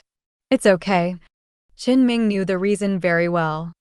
No matter what, he was a repairman under the Xinda Company, responsible for the long-term and regular maintenance of a high-value mining space station. Even when in frozen hibernation, the company will pay a considerable salary, at least compared to other positions. If the technology he mastered was not even better than that of the repairman of the pirate space station in the marginal star field, Chen Ming might as well hit his head against the outer wall of the space station. Although his mind was occupied by those two sentences just now, his hands were not unfamiliar at all. Many tasks that only needed to be assisted by the bald repairman were completed by Chen Ming alone. It would be strange if the bald repairman didn't feel it. In the maintenance of the third spaceship, the bald man obviously paid more attention to Chen Ming, unconsciously letting Chen Ming, the assistant, do more work than he did. So when the internal maintenance of the third spaceship was completed, the bald repairman took Chen Ming to the door of the fourth spaceship to be repaired. He did not go in directly, but looked at Chen Ming beside him with a tangled face and asked tentatively, "How about you come?" "Okay." Chen Ming's performance just now was waiting for this moment. It happened that he had almost considered the things he should consider now, and all his thoughts could be focused on the maintenance work. Chen Ming just did as he remembered, commanding the bald maintenance engineer as his assistant to start the maintenance work of the remaining spacecraft. A few hours later, it was almost lunchtime. The factory director took Lao Wu back to the spacecraft maintenance area of the maintenance plant. He found the bald maintenance engineer who was sorting out the tools and asked, "How much have you not finished?" The bald man said with a bit of confusion in his eyes, "It's done, all of it." "So fast? How long has it been? Haven't you had lunch yet?" "Wait, all of it? It was supposed to be done tomorrow." The bald man looked at Chen Ming, who was observing the repaired spacecraft not far away, and said, "It's all done. Today is efficient." The factory director followed the bald man's gaze, and his eyes were locked on Chen Ming. He was very clear about the abilities of his 8 employees, and absolutely none of them could complete all the tasks in one day. And the factory director also knew that the bald man would not lie about work. Since he said that all the maintenance tasks had been completed, there was only one possibility. Chen Ming and the bald man finished the work that should have taken 2 days in less than half a day. The factory manager's first reaction when he thought of this possibility was to disbelieve it, but the facts seemed to be in front of him. But he still decided to confirm it himself. "Give me the equipment, I'll go up and inspect it." The bald man took off his equipment obediently and handed it to the factory manager. At this time, Old Wu also came over with great interest and said, "Then I'll go up and take a look." He followed the eyes of the bald man and the factory manager and saw the problem. Old Wu was also full of curiosity about Chen Ming. The two quickly entered the 6th spaceship, which was the last one in the scheduled plan.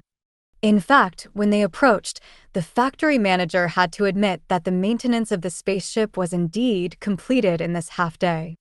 Because the external armor of several spaceships on the task list had been repaired very completely. And the acceptance of the interior of the spaceship did not take much time. So after confirming that there was no problem with the internal repair of the 6th spaceship, the factory manager directly called up the recorder of the auxiliary mobile equipment on his body. Started to check the full video of the maintenance process. Although the view was from the bald head, he was basically watching Chen Ming's operation throughout the whole process.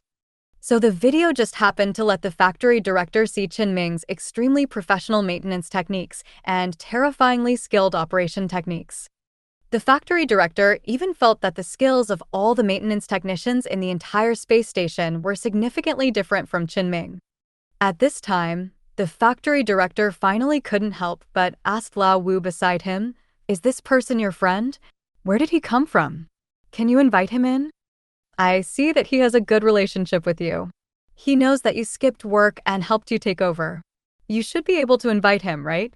Old Wu also looked a little dazed, subconsciously touched his head and said, "Friends are friends, but there is no need to invite.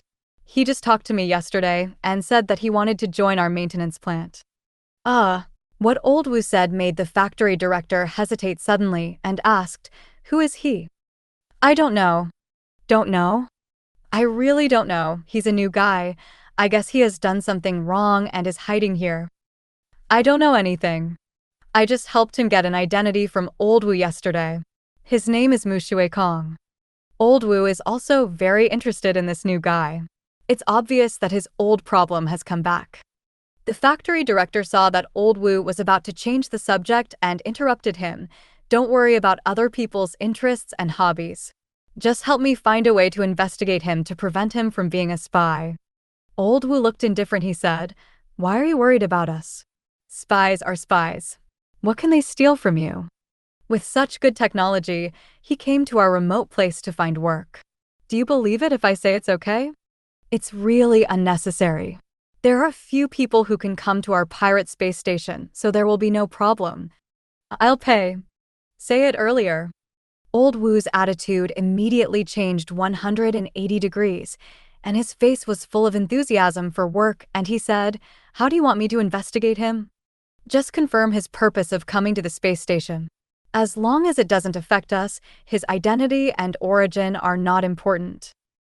I don't plan to let him do it either. Whatever job you do, just help me teach people. If he can share 10% of his skills with the useless people under me, I won't have to wear this clothes every day.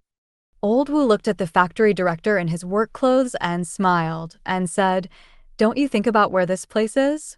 Who with skills is willing to come here to suffer?" The factory director tooted his tongue in dissatisfaction, looked at Old Wu's face and said, "I think your skills are not bad. If you're willing to work harder and help me teach people, I don't have to rush to keep you now." Hee, I don't have that much energy to spend on this kind of thing. You should trouble the young people to do it.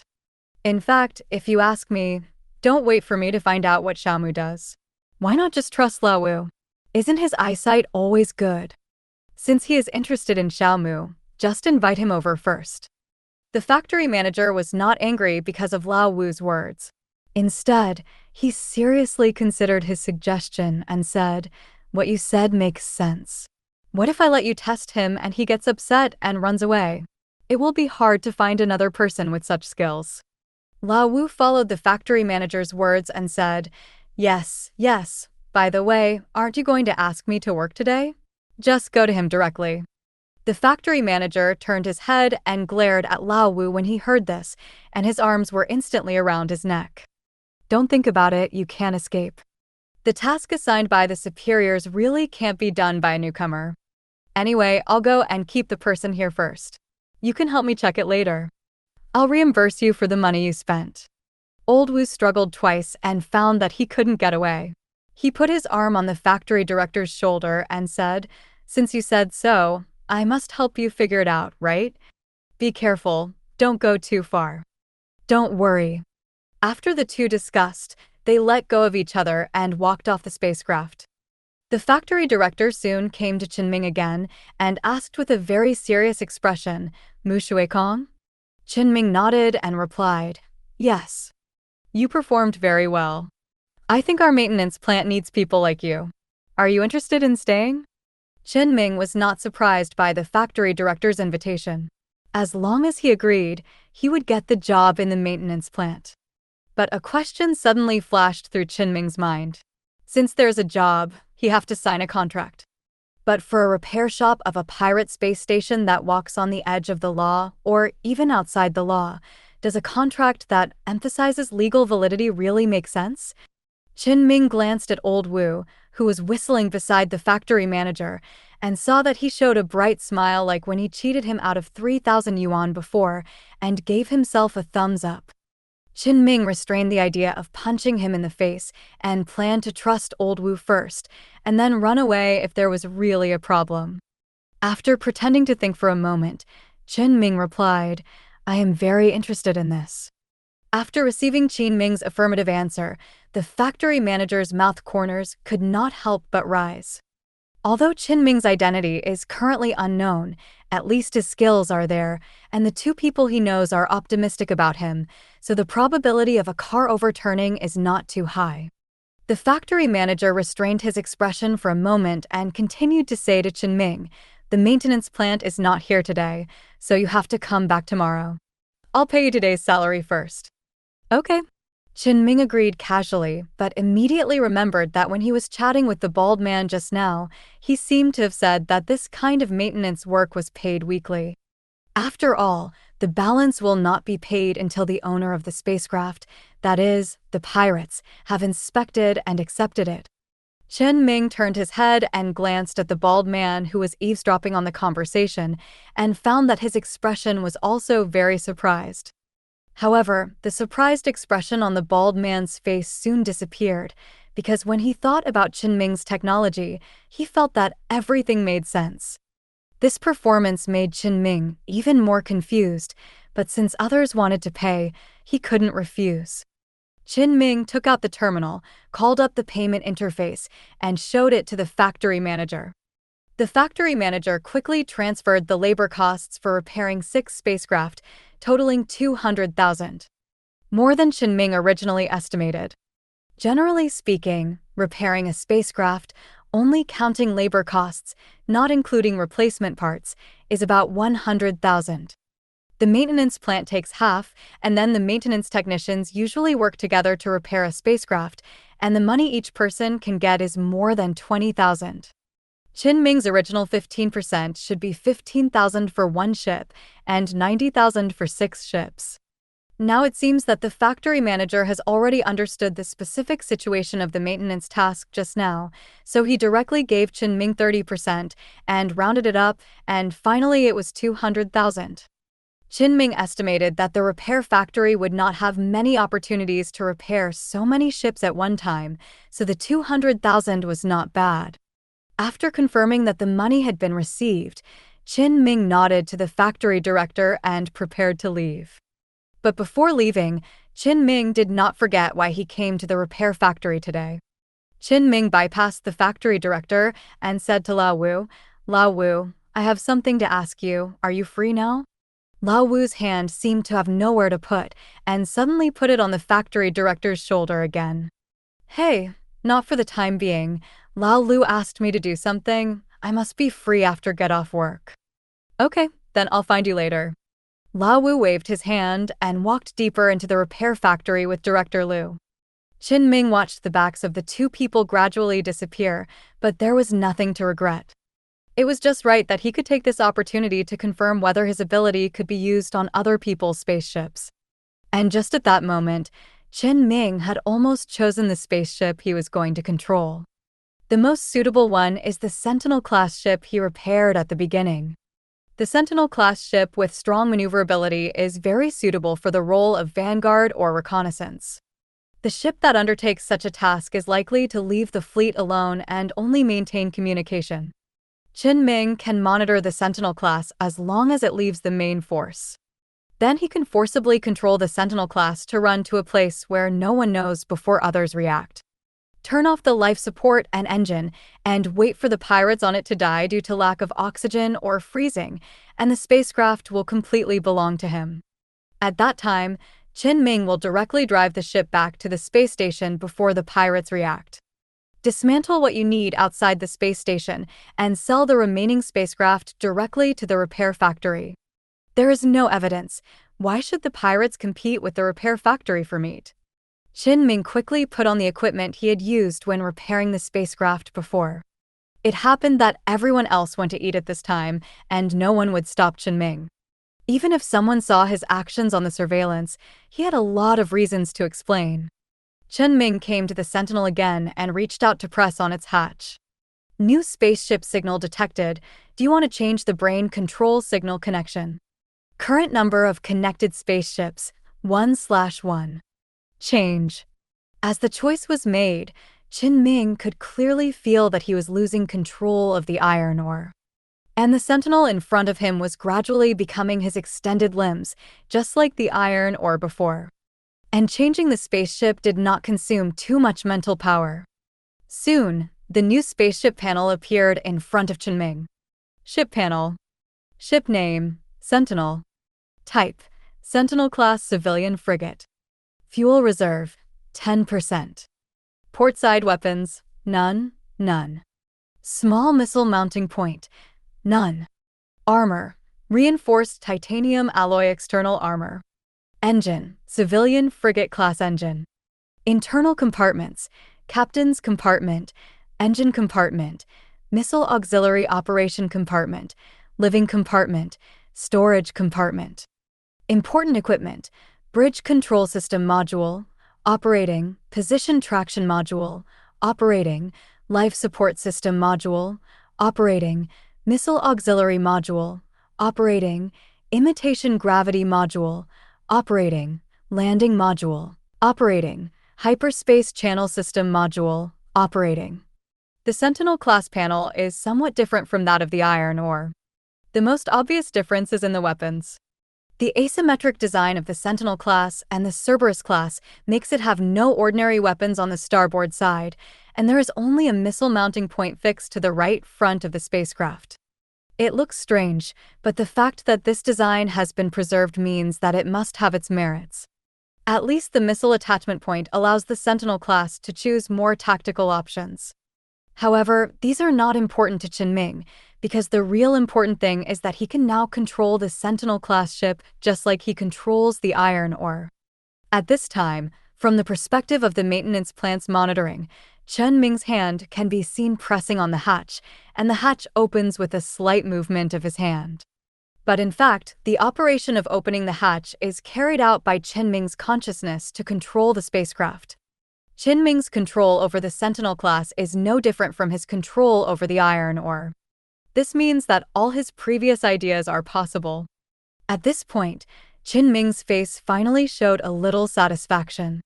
What he has to do next is very simple, just wait. Wait for the pirates to drive the ship out again, and the rest of the things will be completed as if it is a matter of course. Now, it's almost time to go to lunch. Just when Chen Ming left the maintenance plant, the factory director and Lao Wu just came to the deepest part of the maintenance plant, a maintenance area that is smaller than the outside. In the zero-gravity area here, the wreckage of a ship is floating. If Chen Ming were here, he would definitely be able to see that the wreckage was the ship that crashed into the dock yesterday. After all, the repair shop was run by the space station, so the task of investigating the damaged spacecraft naturally fell on the repair shop. The factory director quickly put on his equipment next to the spacecraft. But Old Wu was dawdling beside him at this time, and he couldn't put on a simple set of auxiliary mobile equipment for a long time. The factory director knew what Old Wu was thinking when he saw his expression and sighed and said, "If you do the work for me honestly, I will count your full attendance this month."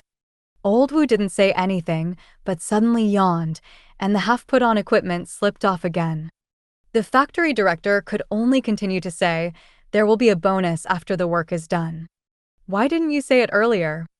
Old Wu suddenly became nimble and put on his equipment immediately. He walked into the zero-gravity area and started working with the help of the factory director. They needed to sort out and confirm the cause of the spacecraft crash. The quickest way is naturally to extract the black box and the records in the recording devices that have not been completely damaged. This task was not too difficult for Lao Wu. He cooperated with the factory director who was operating the external heavy maintenance machinery and quickly removed the wreckage of the spacecraft piece by piece, cleaned and disassembled it. It didn't take long for the black box to be found. However, neither of them was in a hurry to see the contents of the black box, but continued to disassemble the wreckage. They planned to clean up all the wreckage, gather all the valuable things, integrate them together, and quickly and accurately confirm the cause of the accident of the spacecraft. The wreckage disassembly work soon reached the final stage. At this time, the factory director suddenly found that there seemed to be something flashing in the last piece of wreckage, which was probably the engine part of the spacecraft. The factory director immediately reminded Lao Wu, who was working in the zero-gravity area, "Lao Wu, look at your right hand." Lao Wu looked in the direction the factory director said, and found a needle-like object as thick as Lao Wu's little finger that had pierced into the interior of the spacecraft. There was a signal light at the end of the needle, which was constantly flashing a light blue light. The explosion of the spacecraft did not leave any traces on it, and it looked very solid. The factory manager came directly to the edge of the zero-gravity zone at this time, looked at the needle-like object in Lao Wu's hand and asked, "What is this?" Lao Wu said uncertainly, "This looks like something from Yu Hui. It should not be a weapon." He picked up a tool, stuck it next to the object and scanned it and continued, "Its internal structure is very simple. There is nothing dangerous. Wait, this thing." Lao Wu paused and continued, "This seems to be a locator. They may be going to attack the space station." When the factory manager heard what Lao Wu said, his brows squeezed together, and he asked in confusion, "What is it? What's the reason?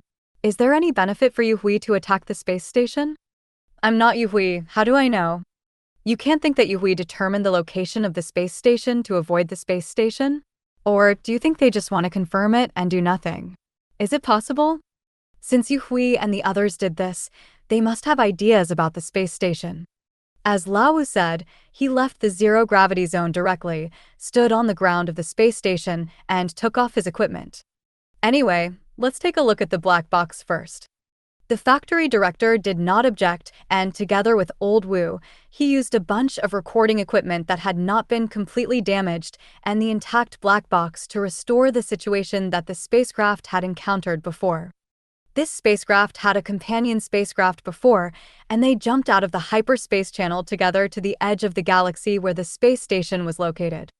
When they just came out of the channel, they were attacked by a small afterglow fleet that had been lurking for a long time. The other ship was destroyed on the spot, but this one was weirdly lucky. Although all the attacks of the Yue ships hit the real place, they avoided the fatal position that could cause the spacecraft to sink directly.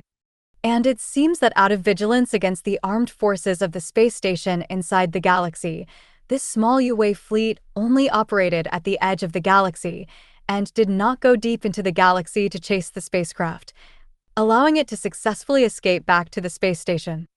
Now it seems that Yue obviously let it go on purpose. First leave a beacon on the ship, and then put the ship back to lock the location of the space station. Yue must have expected that the beacon would be discovered, but they still did it. In other words, there is a great possibility that Yue's assault force is already on the way. The contents of the black box and the recording devices left by the wreckage of the spacecraft were difficult for the factory director to accept. He reconfirmed the records of the spacecraft again with some disbelief. But the result did not change. After a moment of silence, the factory director picked up the terminal and quickly operated it. "What are you doing?" The factory director answered while operating on the terminal. "Contact the people above, let them know the news, and get ready. I have to make this matter more serious and let the superiors call the army to rescue.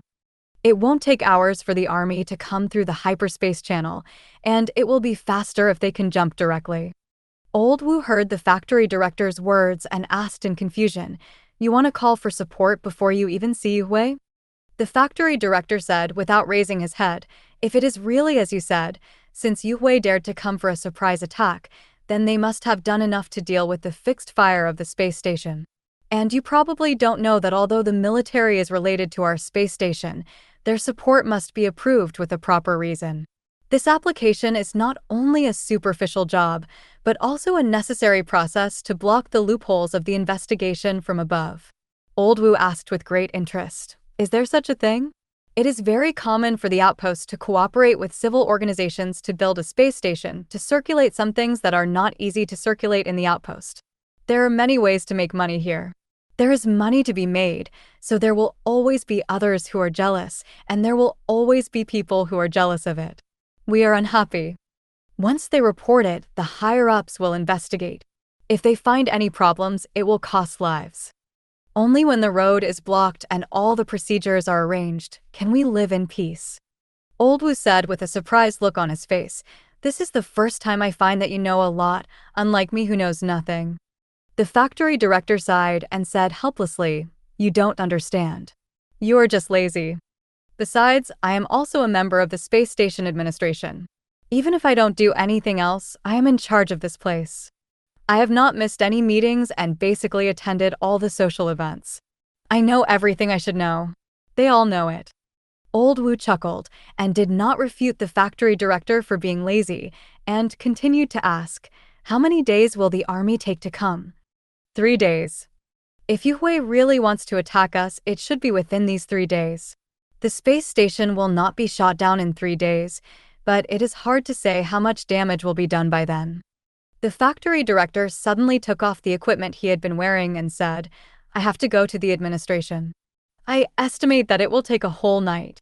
Don't stay in the dock recently. Just stay in a safe place in the core city and wait for my news." As he said, he immediately set out of the maintenance plant. Seeing that the repair shop had nothing to do, Old Wu followed and asked, "Do you still want to do the work you asked me to do?" "Of course, you just brought Xiaomu to the city. It's safe there. Such talents can't be lost easily." "What about the others?" "May the best for you." "Why do you say it as if we are finished?" The factory director glanced at Old Wu and said, "If Yue had arrived now, do you think we are finished?" Old Wu thought about it and found that it was true. Now the space station has at most the reminder that the factory director just gave to the superiors, and there should be some basic defense.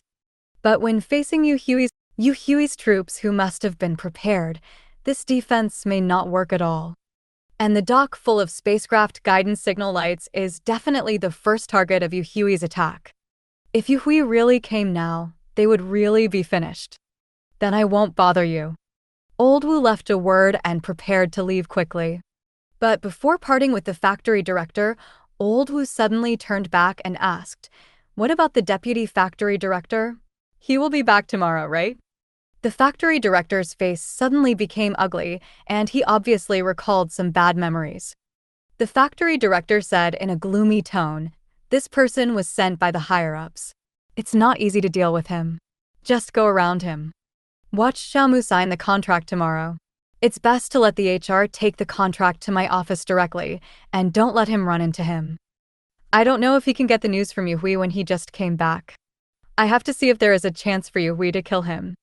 The factory director went to the core city of the space station through the small door of the maintenance plant, while Old Wu returned to the maintenance area along the original road.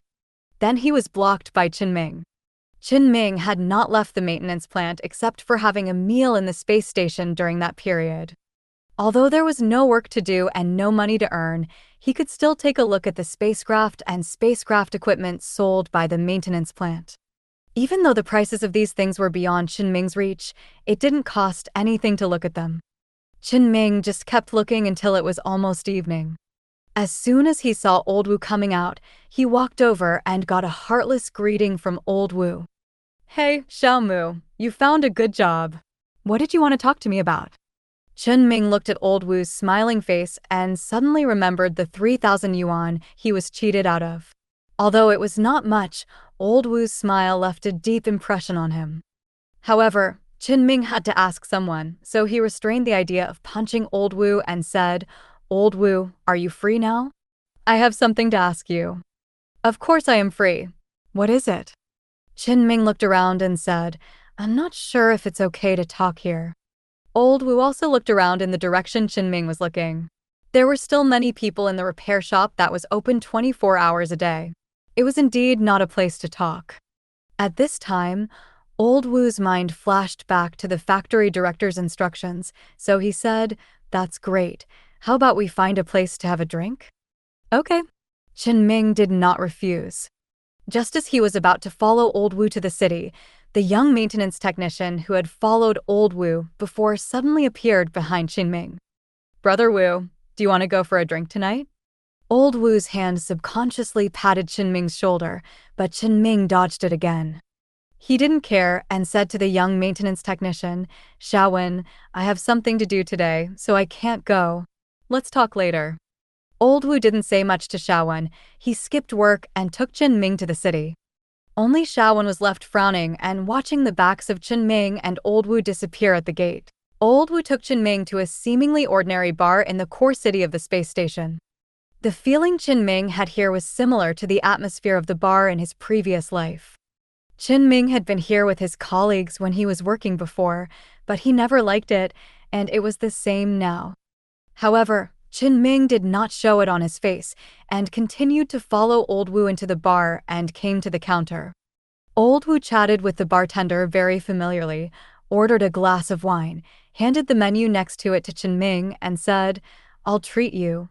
You can drink whatever you want." "So generous? But I'm not interested in wine, just drink it."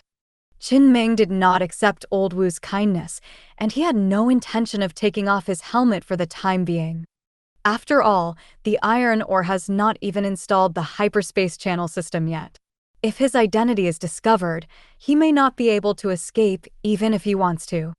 Old Wu shrugged and did not force Chen Ming to drink.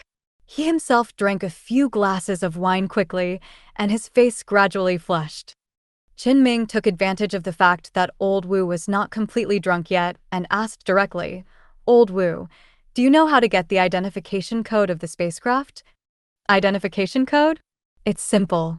Anyone in your repair shop can help you change it. It only costs a little money. It's quite cheap." Chen Ming frowned when he heard Old Wu's very casual answer and asked, "Won't this be found out?" "No, we have a cooperation with a shipyard. They gave us a batch of usable identification codes in advance. We just stick them according to the style and then import the identity of the ship owner.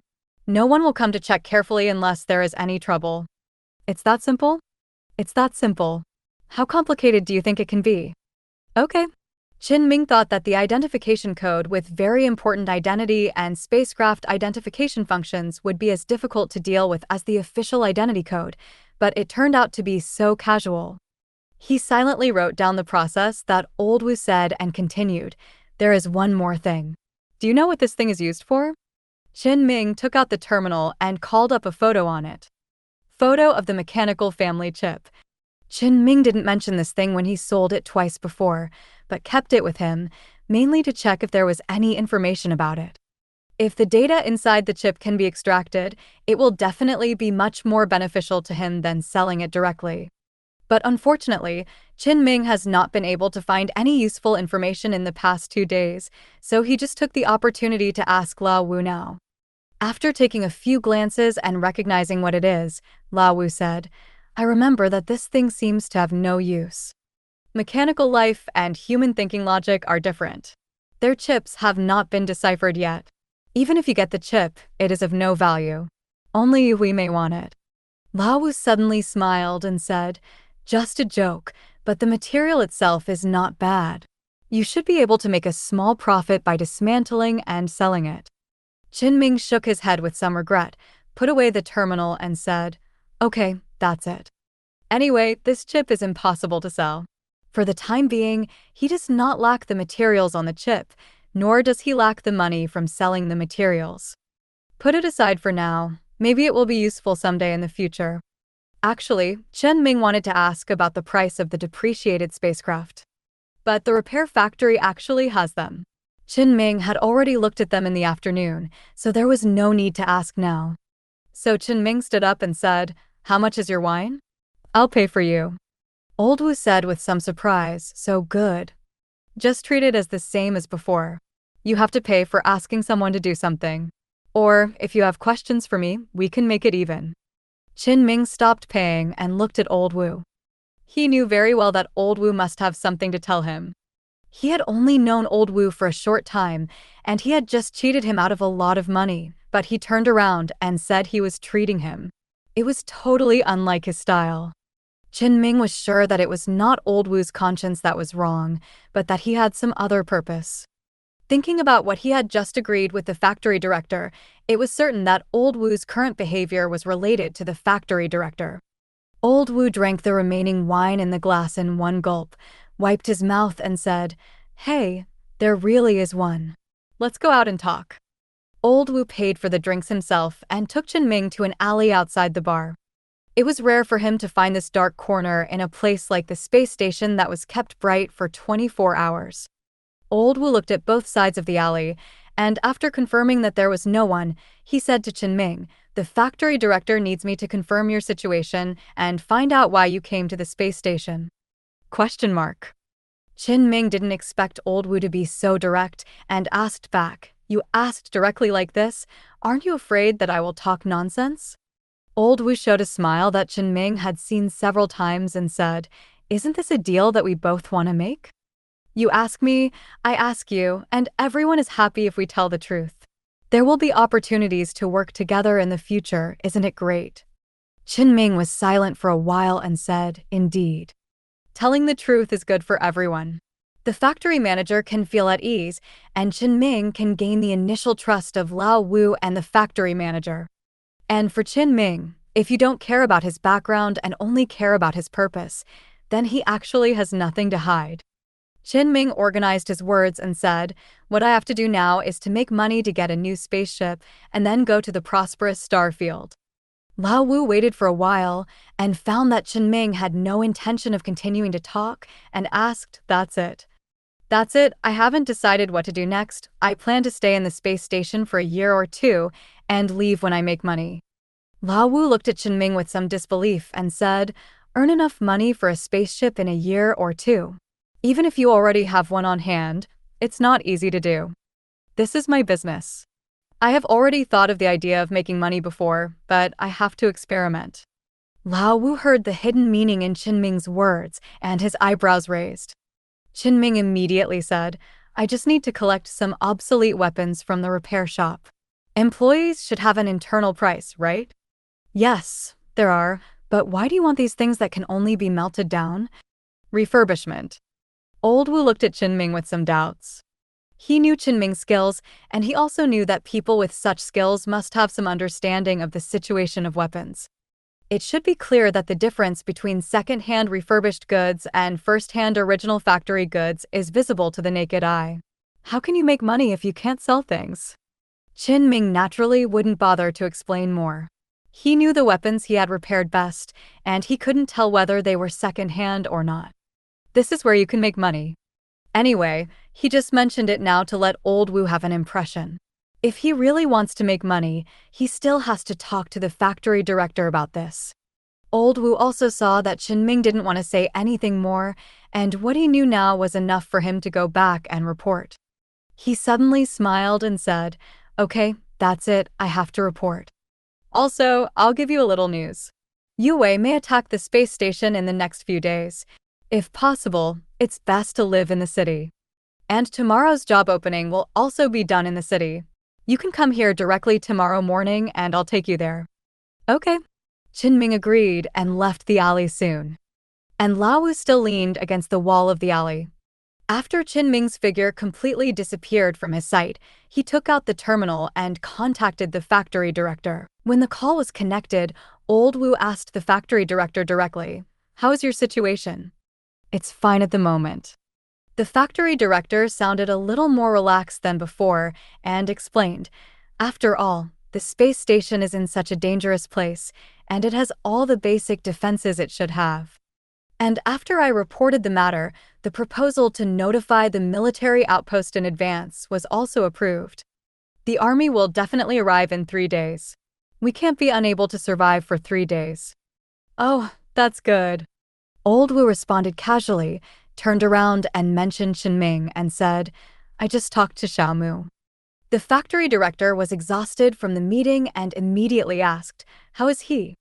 Old Wu coughed dryly and cleared his throat, repeating what he had just talked about with Chen Ming, including asking Chen Ming directly about the purpose of coming to the space station. The more the factory manager listened, the more his scalp tingled.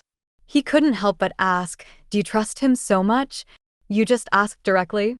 Hey, what do you think?" Hearing Lao Wu's laughter, the factory manager calmed down, thought carefully and said, "I think you don't trust Xiaomu, you trust Lao Wu. Did you go to see him yesterday?" Lao Wu laughed twice again, but did not directly answer the factory manager's question.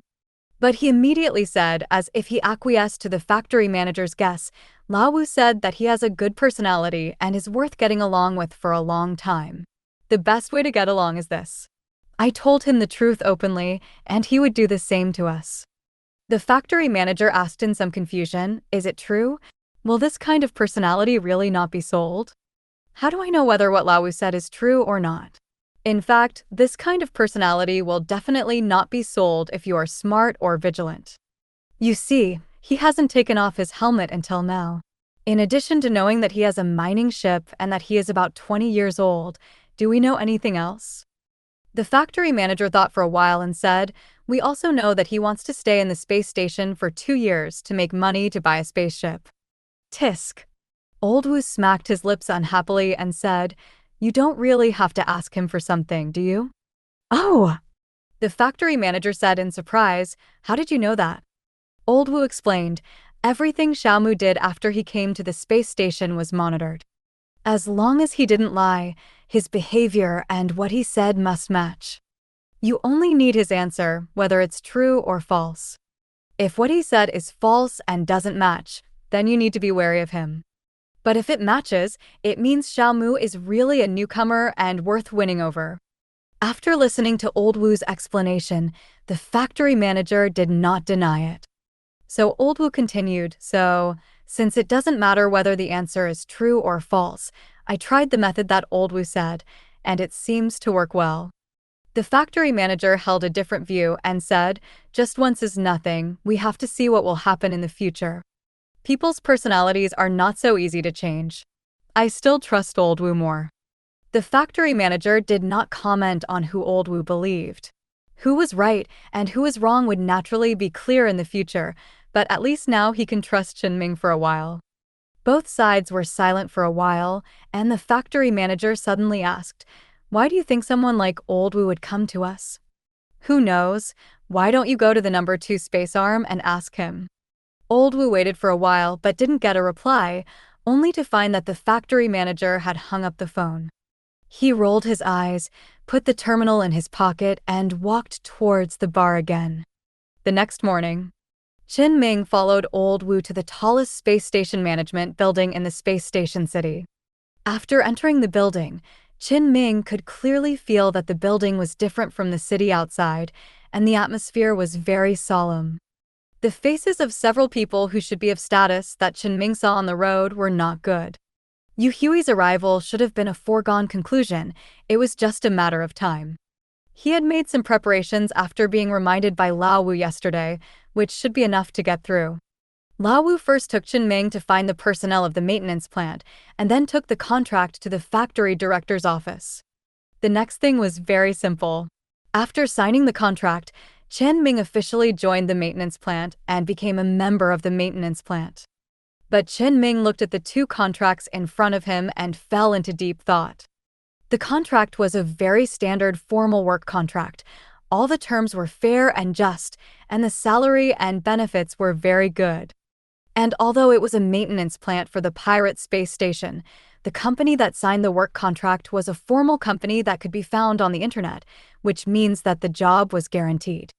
The only problem now was that the first line of the contract read, Cinda Rockwell Labor Service Company Maintenance Management Position Labor Work Contract.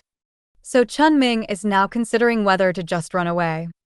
"I just ran out of the abandoned mining space station of Cinda Corporation and was ready to cut off ties with Cinda Corporation to avoid unnecessary trouble.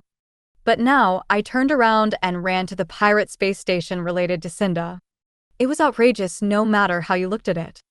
30 years ago, a regular space station of Cinda in a nearby galaxy was gone, but the pirate space station was still preserved until now. It was a headache to think about it.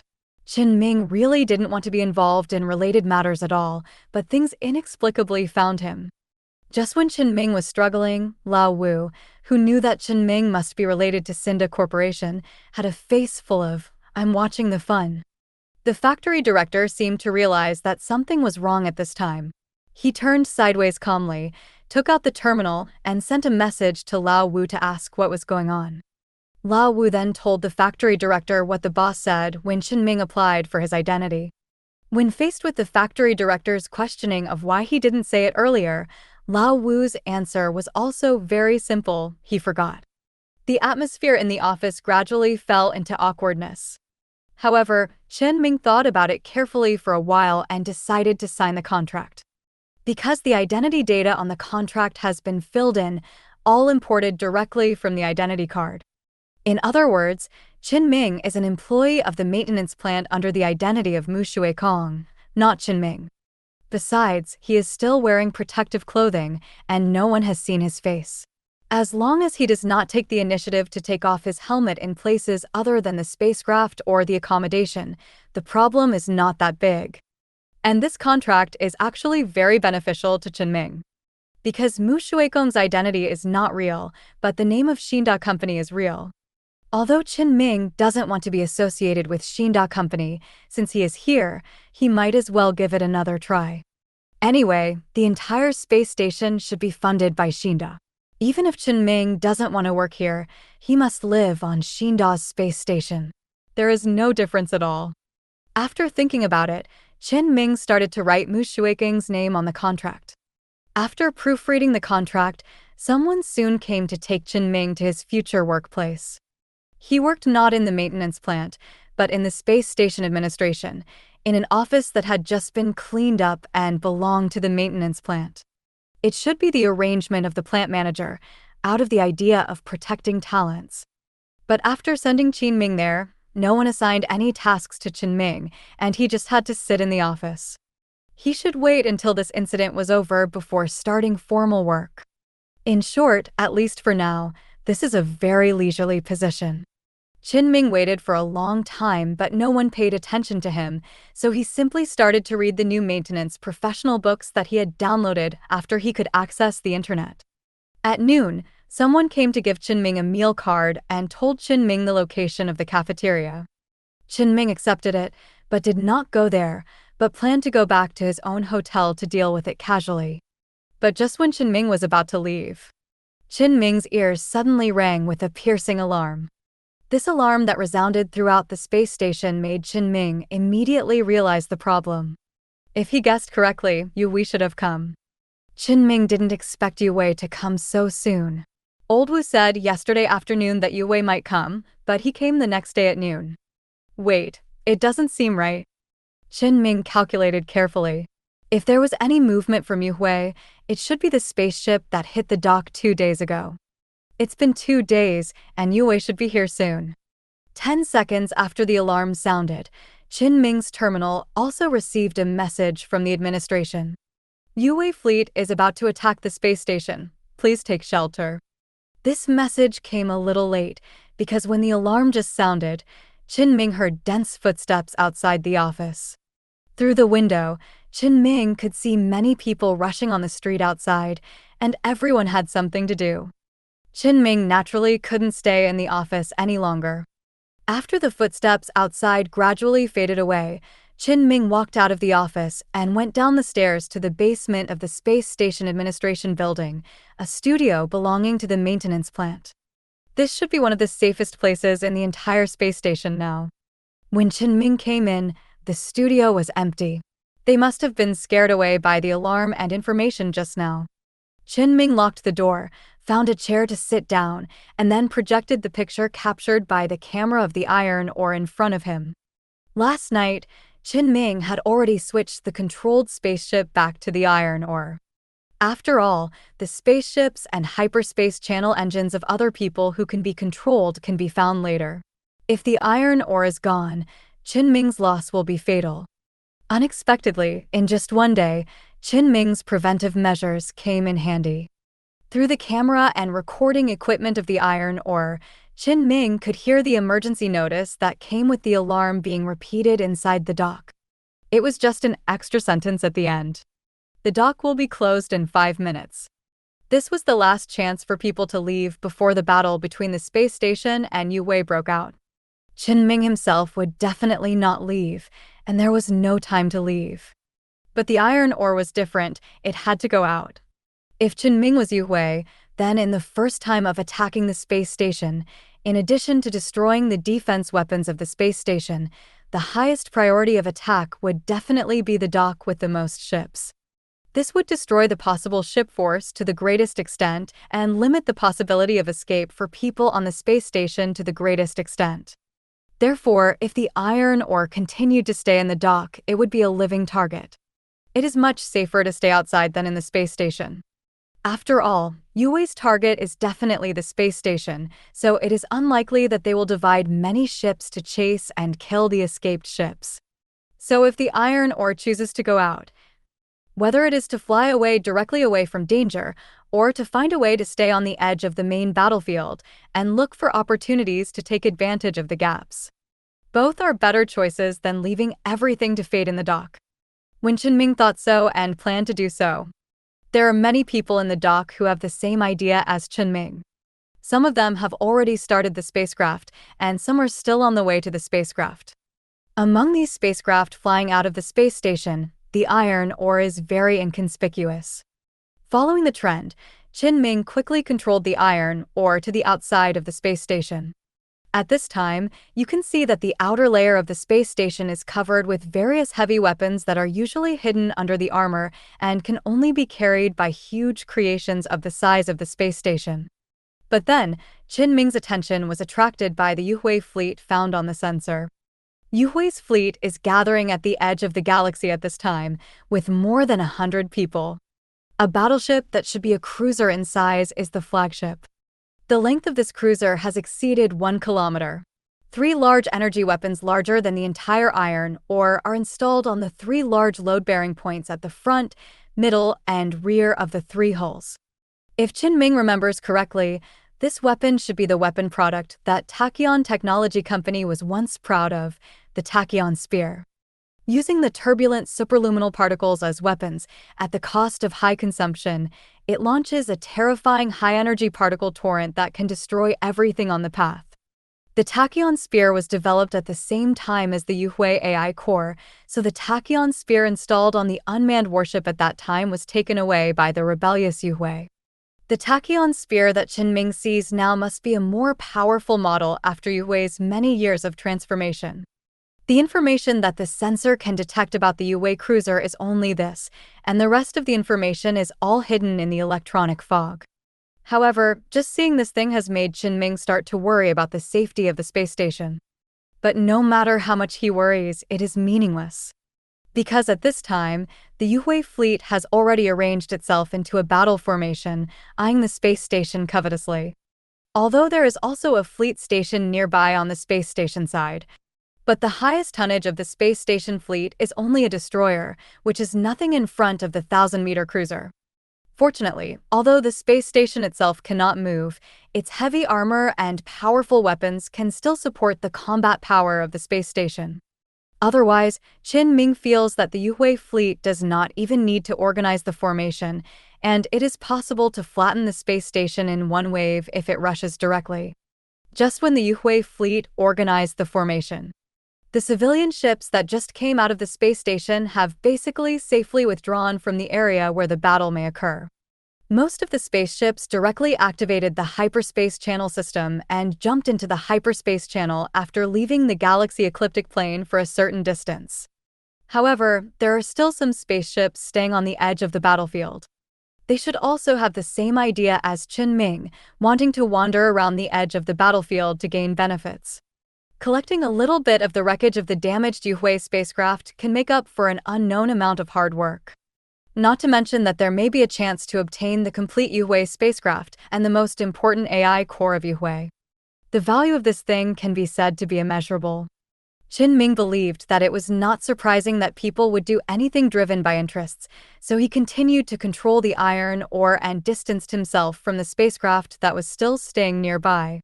Then he replaced the 2 machine guns with electromagnetic javelins, which were much more useful than machine guns. What Chen Ming had to do now was actually similar to the previous encounter with pirates in the Dark Cemetery.